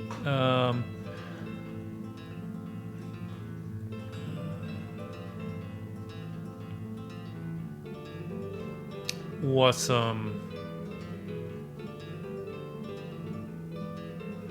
Yeah, if you join up the Discord, then I can give you a sketchling role, and then you can wander about and get notified when I do go live, since Twitch gets a little twitchy with notifications. I have done gold leaf before, actually, on a few pieces. This one has some gold leaf.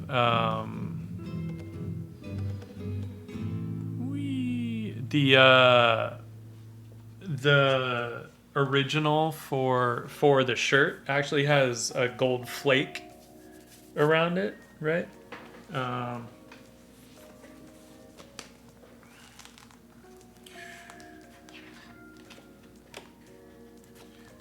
Censor. So, right? She's got gold flake, but it's not real gold is the thing. It's fake gold. Fake gold. But she does have it. But I want to do real gold on this one, so.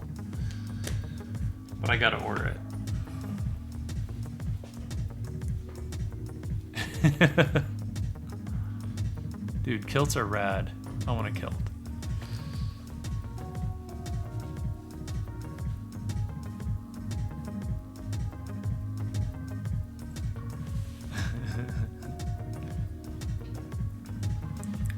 I'm just rocking my Japanese fisherman style pants, which, you know, are nice and loose and freeing, like a kilt. I don't know if you guys can even really see them. Not really, but they're very baggy. Very baggy.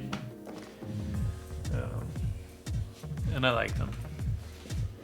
Anyway, all right, guys. I'm out. I gotta get to bed.